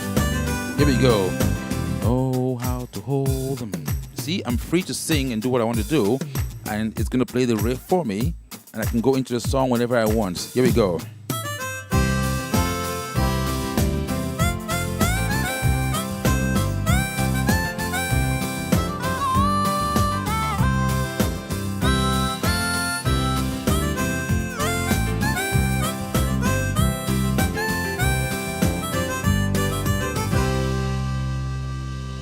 So this is what, in my opinion, I would say is the AjamSonic difference, right? You feel, especially for those of you who are in the United States or in Africa or the Caribbean, you just feel more at home with the keyboard because of the content. Now, for those of you who are used to playing songs from the 40s and the 50s and the 60s, when people actually wrote music, that's what the AjamSonic package does for you. It takes you back in time when you were creating music. EDM is fine, okay? There are machines out there for that. But, having a keyboard of such caliber, that will take you back to when you were growing up in the 40s and 50s and 60s, or when you were actually writing music and every instrumentation, every note made a big difference. That's where the AjamSonic package comes into play, okay? So let's go back and see if we have any more questions. I know some of the folks on Facebook had asked some questions. Do we have any questions? If not, we're gonna. Oh, somebody asked about Brazilian styles. Okay, Brazilian. Let's see here. Oh, before I do that, I think jukebox. I think Donnie had asked about the jukebox. So when you press the jukebox button, it's like a demo, right? So jukebox, if you notice, you have Apervio, Disco. These are all sounds. And where are these sounds located? Okay, so if I want to have quick access to songs, let's say I'm DJing, I want to have a pad that I can use to trigger songs. When we did the DJ mode before, you had a list of songs and you can spin records and do all that stuff. But what if I'm DJing and I want to be able to trigger songs by just hitting them on pads? It's a lot bigger. For example, it's much more difficult to miss them. That's when I would use the jukebox function. Okay, and so pretty much, where are these sounds? Where are they in, how do I get them here in the first place? Well, if I go into my root directory, if I go to player, there's a folder in there called jukebox. Let's see, go back to media, go back to my KETRON drive. That's your functioning drive. And in here is jukebox, okay? That's where they are. So these are all the songs that you want to put in on that screen. And what these songs are is, in the jukebox function, they show up as like a pad, okay? So I can quickly start the song, whatever I want, in real time, real quick. because you're not dealing with a small screen and little things on the line. No, I'm actually performing in real time and calling up those songs real quick, okay? So if you're in a nightclub, for an example, it's hard to miss this. I can actually perform this in real time without having to deal with this, you know, screens and everything else. So that's a nice jukebox function. Like a little jukebox, you know, back in the day, you go in and put a quarter into the thing, pick your song, and you didn't have to worry about a little screen. You actually touch the, you know, the song you want, and then you go on from there. So that is your jukebox. Roberto, yes, I can see you. You're logging on a little bit late, but you are fine. Better late than never, right? Okay. And I think we had a request of the, yeah, so in the next, I didn't want to keep this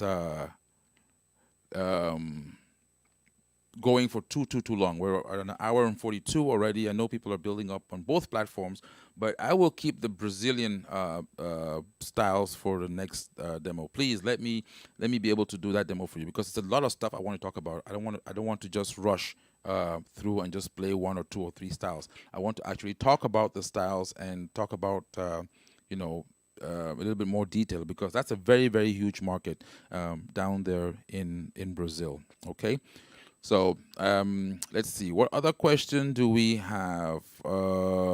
Plenty of high quality stock sounds. That's correct.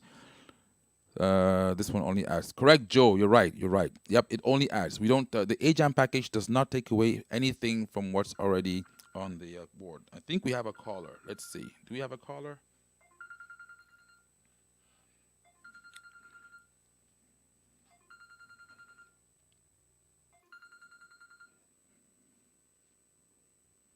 Okay. Yeah, we do have a caller, but it's not about the workshop. So I'll get to the workshop calls, the non-workshop calls later. Okay. All right. So let's see. Where were we with the question? We were also on the guys on Facebook. Jerry, curious, why don't you? Let's see. Leave headroom. Okay. Why don't I leave any headroom on my sliders? When I'm performing on the stage, for an example, if I'm playing on an actual live performance, yes, I would have all of this down at about 30%, right? Because when I'm on stage, I want to have room to be able to, you know, bring things up and down gradually. Now, the reason why I don't have them up here is for 2 reasons. One, the way I program my styles, I want to be able to deal with more depth and more detail in the view. So if you notice, most of my volumes in the style category are a little bit lower than probably what you have in yours, right? Because I can then go in and actually adjust each volume independently. Also, the second reason why I didn't do that was because I want to be able to push to my mixer the maximum amount of sound so I don't have any hiss. If you look back here, I have the Personas mixer. Very, very good studio live mixer. Very good for studio performances and for use live. And so I'm sending everything out here to the mixer for the most part. And inside the mixer, I have my headroom to be able to mix with. In that case, I'm not picking up any noise. Remember, when you do leave some headroom on here, chances are you're going to turn up the gain on the mixer and you're going to pick up a little bit of noise. But in this way, if you notice, my master volume I do have at about 75%, which can give me a little bit boost in the overall volume. But when it comes to the individual elements, I like to go into the view and have everything here so I'm not picking up any noise at all from the most part. So thanks, Uncle Dave. That was a very good question. It's a technical question, but a good one have you. When we are in edit style, how can we copy grooves from mandolin style using copy export function? I don't quite understand. When we are in the edit style, how can we copy grooves?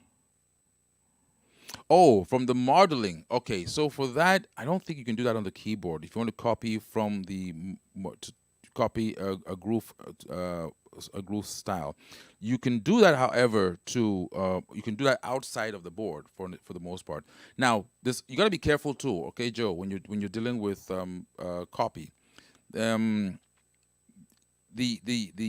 source and the style you're copying from and the style you're copying to have to match. All right, and we're working on a on a new software release that's going to allow us to be able to even if it's not matched, right? You know, you can decide, let's say, to take the first 2 bar or the first 3 bars or something. Right now, the machine is checking to make sure that they're matched, and then it does a copy. If they're not matched, then it will not do it. But we're going to try and see if we can make that possible so that the user can be able to determine, even if it's not a match, okay, I want to copy, you know, maybe the first 2 bars or the first 3 bars and bring that in as well. That way you're not particular limited. Let's see. So those are some of the questions on Facebook. If you have questions that are all the way up, I'm sorry I did not get to them. Let me scroll up and see, because I know that there's a lot of stuff that came in before, but it's difficult to do the demonstration and do the illustration at the same time. Okay, so people on people on YouTube. Well, let's see what's going on over there. YouTube, very good sounds. Thank you, thank you. Yeah, we finally got rid of the coronavirus in the mixer. So this time we said no to corona, right? Yeah, let's see. Arriving for audio.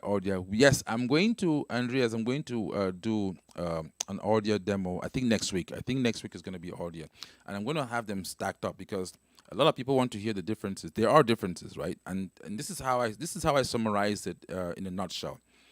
If you want to sound like a live band at a concert, you're looking at the audio series, okay?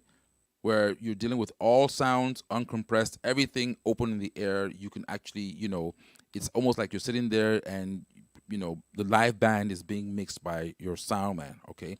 So you want to hear that sound that you're in an audience, you're in a concert, you're at the stadium, for an example, watching a 17-piece band or 6-piece group playing. Audio is your board.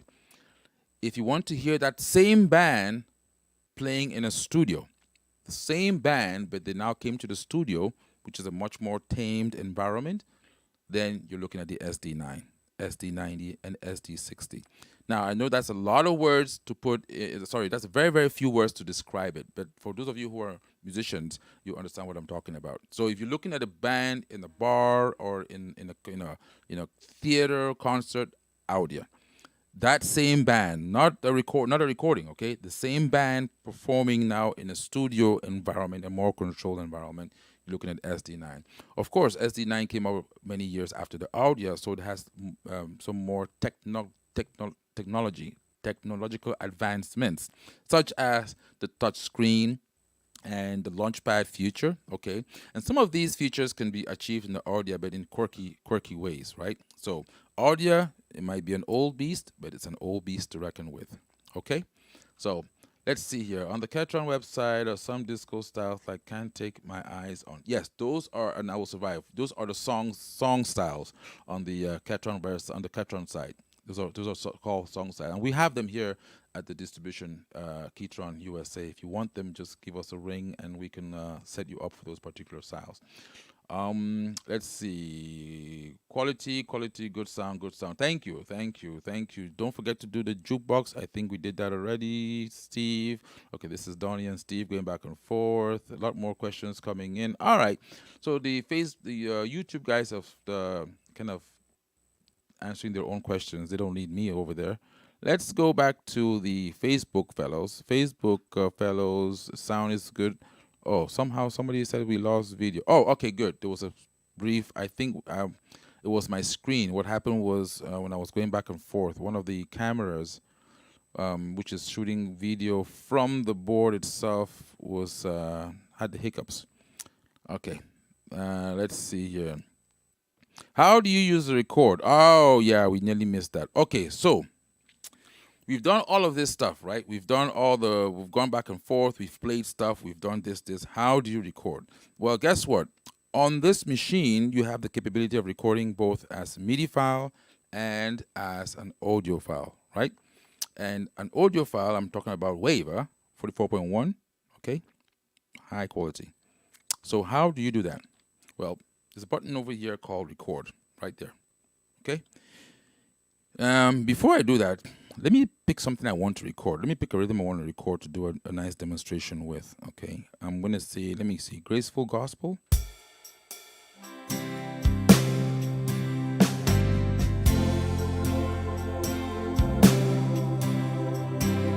Okay, no, I'm not going to do that one. I'm going to pick something else. I want to get a little bit interesting. So let me pick something. Let's see here. Let me pick. Here we go. Okay, this is one of the Brazilian, Argentina with the Brazilian flavor, but I want to just give you an idea.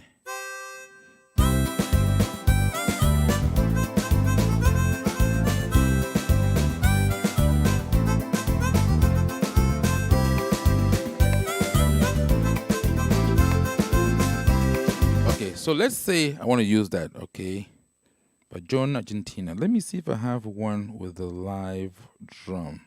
Makes it more interesting. If I go to the car, there we go. Okay, so see, similar. You can hear the live drum. Or I should say live drummer in this case, right?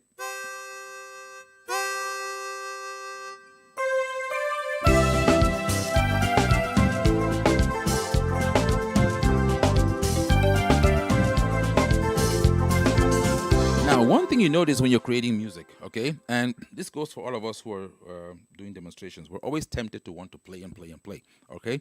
Sometimes less is more. Let me show you why. In this example, for example, this is one of those examples that will actually better illustrate this, right? I'm going to take off tracks. I'm going to mute stuff because when I play with less,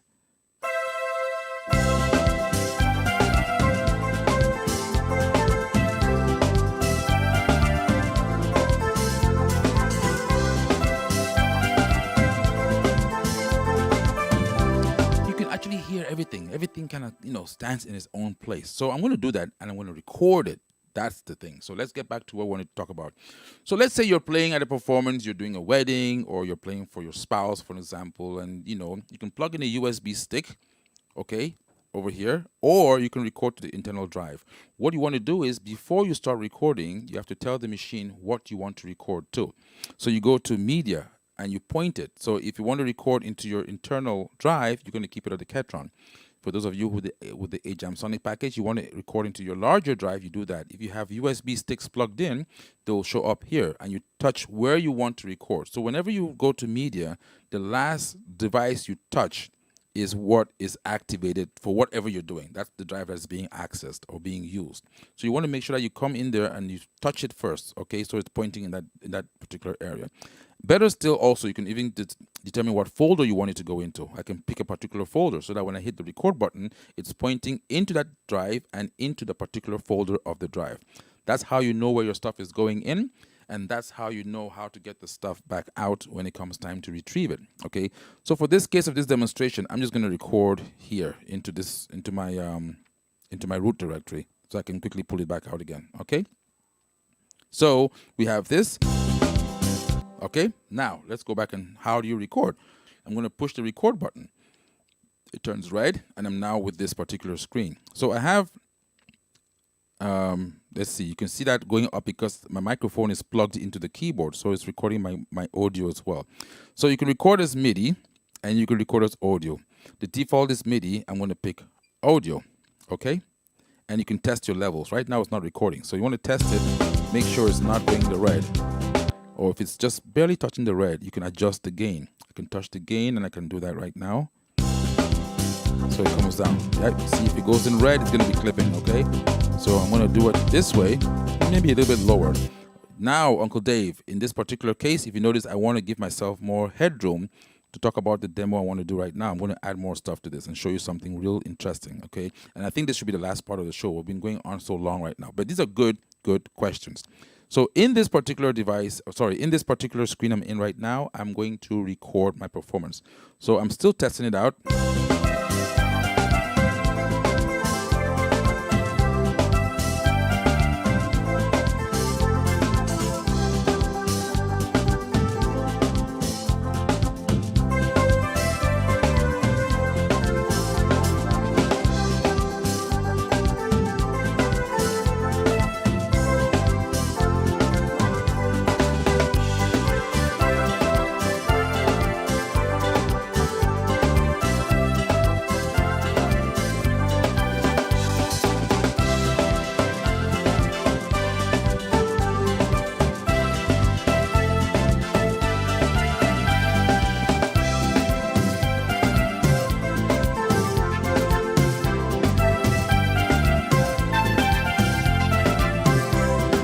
love that, okay? So I'm going to record that. I'm going to keep that particular sound for the purpose of this demonstration. Here we go. Now, I'm going to hit record. When I hit record, it's going to start recording. So even if I don't play anything, there's going to be silence over there, okay? So here we go.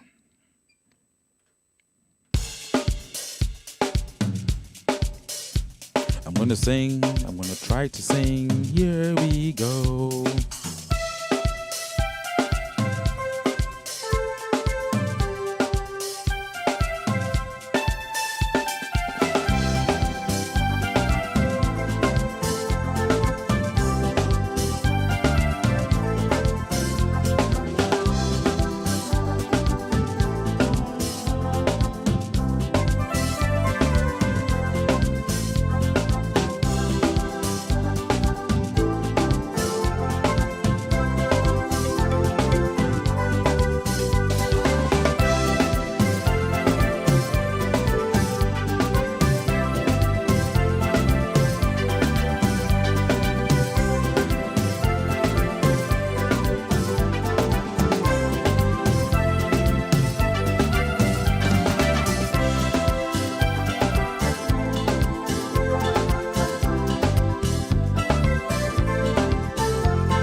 So if you notice, while it was recording, I came out of the record. Well, I didn't come out of it. It was still recording, but I came back to my style page and I was doing some, changing some things, muting some tracks, bringing some things back in real time, just to show you that everything I'm doing on the keyboard, I tried to be quiet, but it was difficult. But everything I'm doing on the keyboard is being recorded into the keyboard in real time. So all my changes, I can mute tracks, all my mistakes, hopefully I'm forgiven, are all being recorded into the keyboard in real time. So now that I've done that, guess what? If I just hit the play button or touch the play icon, sorry, that's my recording right there. I'm going to keep quiet now so you can hear what the recording is. I'm going to try to sing. Here we go.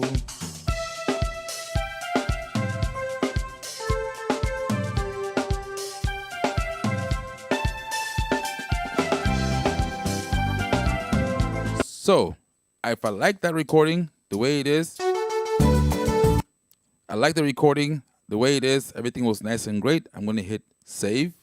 Save audio recording, yes. I'm going to call this one, for the sake of this demonstration, AJ1, okay? And you're going to see why I did that. So AJ1, hit enter, touch the enter icon, and that's AJ1. That's the song we just did right now. As you can see, it went back into the player mode. So if I'm out there, I want to play this particular song, all I have to do is touch AJ1, and it's going to play exactly. I can now copy this onto a USB stick. I'm going to sing. I'm going to take it onto my computer or my DJ gig. This is my recording. So this is the song, okay? I just recorded this in how many minutes in front of you? But what if I wanted to add to that particular song? Yep, this is where, for those of you who don't want to deal with computers, you want to do everything on the keyboard, let's dive in. So we have just recorded that particular song. But let's say I wanted to add some trumpets, some horns, or something else into that particular track. I can play this track and record a new track in addition to whatever I do on the keyboard. What do I mean by that? So let's go back into my recording menu. I'm going to hit record. I want to record an audio file. This is another audio file, okay? I'm going to hit record here. Now, since I'm talking into this microphone, it's recording. Let me see. What I'm going to do is I'm going to switch out mics here real quick, because I don't want to record while you guys are hearing at the same time. So just give me 1 second. Let me switch out this microphone.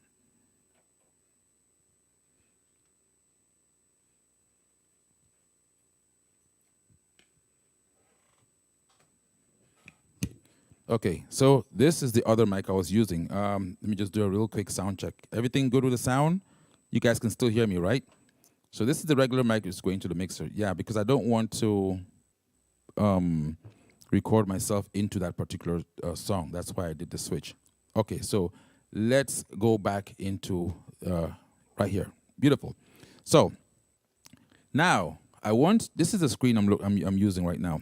You can see that the view meter is not going up because I'm not recording my microphone into this, okay? So I want to record my next track, and I want to use trumpet. I'm going to go back here and pick my trumpet. I don't want any strings. I want this.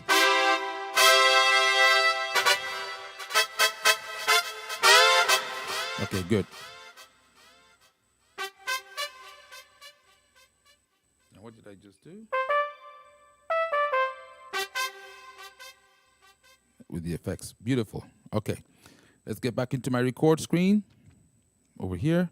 I want to record horn tracks and some other stuff in addition to what I just did. So I'm in my record screen. I'm going to press record. It's going to start recording. I'm going to quickly go back to my player and play the first track I did. So that first track plus whatever I'm playing right now is going to be recorded as another track. So here we go.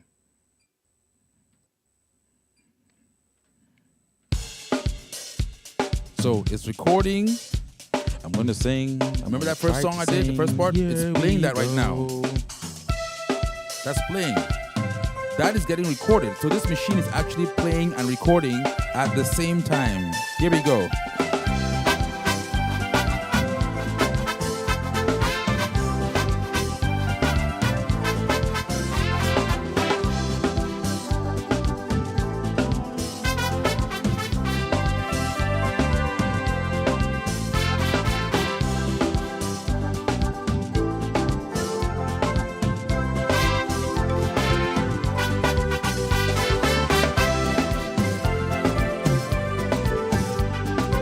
Change my instrumentation. Okay.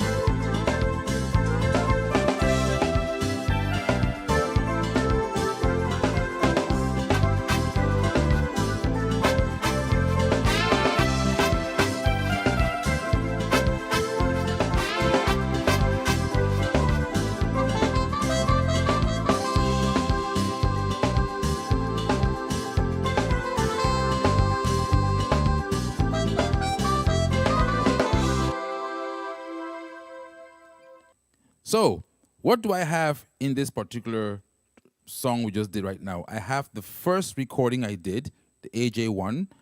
I have whatever I played right here, okay? This is all being done in real time. So, I'm going to go back right now, and I'm going to stop the recording. I'm going to hit save. I'm going to say yes. And I'm going to call this one AJ number 2. And AJ number 2 is what? Is the AJ number 1 recording that we did with the style, taking in and out parts. AJ plus the AJ number 2, which is the trumpets I did and the brass section and some of the flute and the bends and everything else. This is now my AJ number 2. This is a WAV file. This is a WAV file. I can take this out of here with a USB stick, put it on a USB, on a computer, and go do my jam. Okay, so how do I play back? Automatically, the machine goes back into the player mode. So all I have to do right now is play AJ number 2, which in effect is AJ1 plus whatever I did in AJ number 2. Notice there was a space there because when we were recording it, there was a space that we did. I'm going to sing. I'm going to try to sing. Listen to AJ play AJ. Go.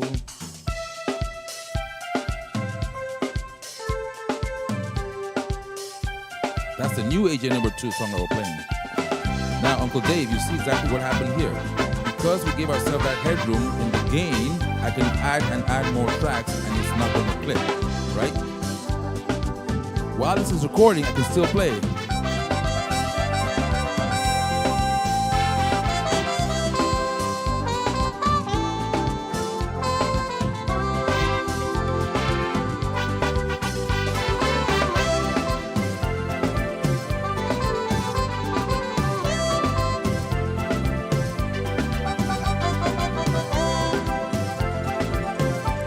everything I did is playing back in real time. So in the space of how many minutes we were able to record studio quality in very, very short time.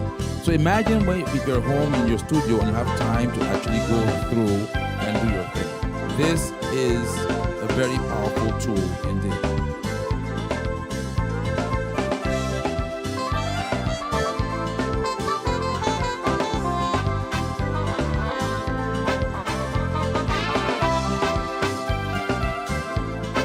And that's a WAV file. So for all of you guys who watch today, if you want that particular song, I'm going to put it available. I can put it on YouTube. I can put it in your inbox, what have you. It's, we just made it together. Let's feel like we're part of the family. So at this point, I'm going to be signing off. And I'm going to do one more thing. I know that a lot of the guys from the African community are asking for something from that part of the world. So I'm going to do something crazy as I sign off here. But I would like to thank you all for having stayed this long. I know it's been a long session. We always say we want to do 1 hour, and the questions come up, and because we are here for you, I feel like I have to answer those questions. And so these questions are very, very important. But I'm hoping that I was able to answer them as best as I could. Next week, probably at the same time on Thursday, we're going to talk about the audio. We're going to bring that on board. Then, get some more detail. We're going to go into how to, create your own rhythms, for example, or create your own styles. And as Donnie had suggested over there, we're going to talk about the AjamSonic package as well, a little bit of a taste. And just so you know, what I'm about to play right now is from that particular package as well, too. So I'd like to say thank you all for having come. Thank you for, for hanging in this long. If you've hung in this long, it means I was able to entertain you for this long. But then again, also remember that we're dealing with a lot of different people who are asking a lot of different questions. There are people who have other manufacturer boards and are trying to figure out why to have a KETRON, if at all they need a KETRON. And then we have those of you out there who already have a KETRON and you want to dig in deeper and deeper. So we're trying to balance back and forth between the people that just want to listen, have some sort of an entertainment on a KETRON device, and those who have a KETRON and have genuine questions. Again, feel free to visit the website, www.ajamsonic.com or www.ketronamerica.com. Both of those sites are good. And you can get some more demonstrations. You can get some more information. And, of course, you can give us a call at 267-323-5005. As always, this is AJ at KETRON USA, about to sign out. But before I do so, let us go in and do something crazy here with some live guitars for our folks who are interested in this kind of music. I'm going to go ahead and pick, let's see, go into my pad section, and I'm going to probably do this. So it's not too crazy. I'm going to go back here and go to C. Let's see, what am I looking for? I'm looking for mix, right? There we go. Ha, ha, ha, ha. And I'm going to go in and I'm going to pick the Afro guitars, which is going to be over here. Second voice. Let's see. I want second voice to be up. And looking at, let's see, user. Yeah. Add some strings to that. Okay. And then get back into my pads. And let's see here. We go back in here. So you see exactly what I'm doing with this guy. And here we go.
Adios.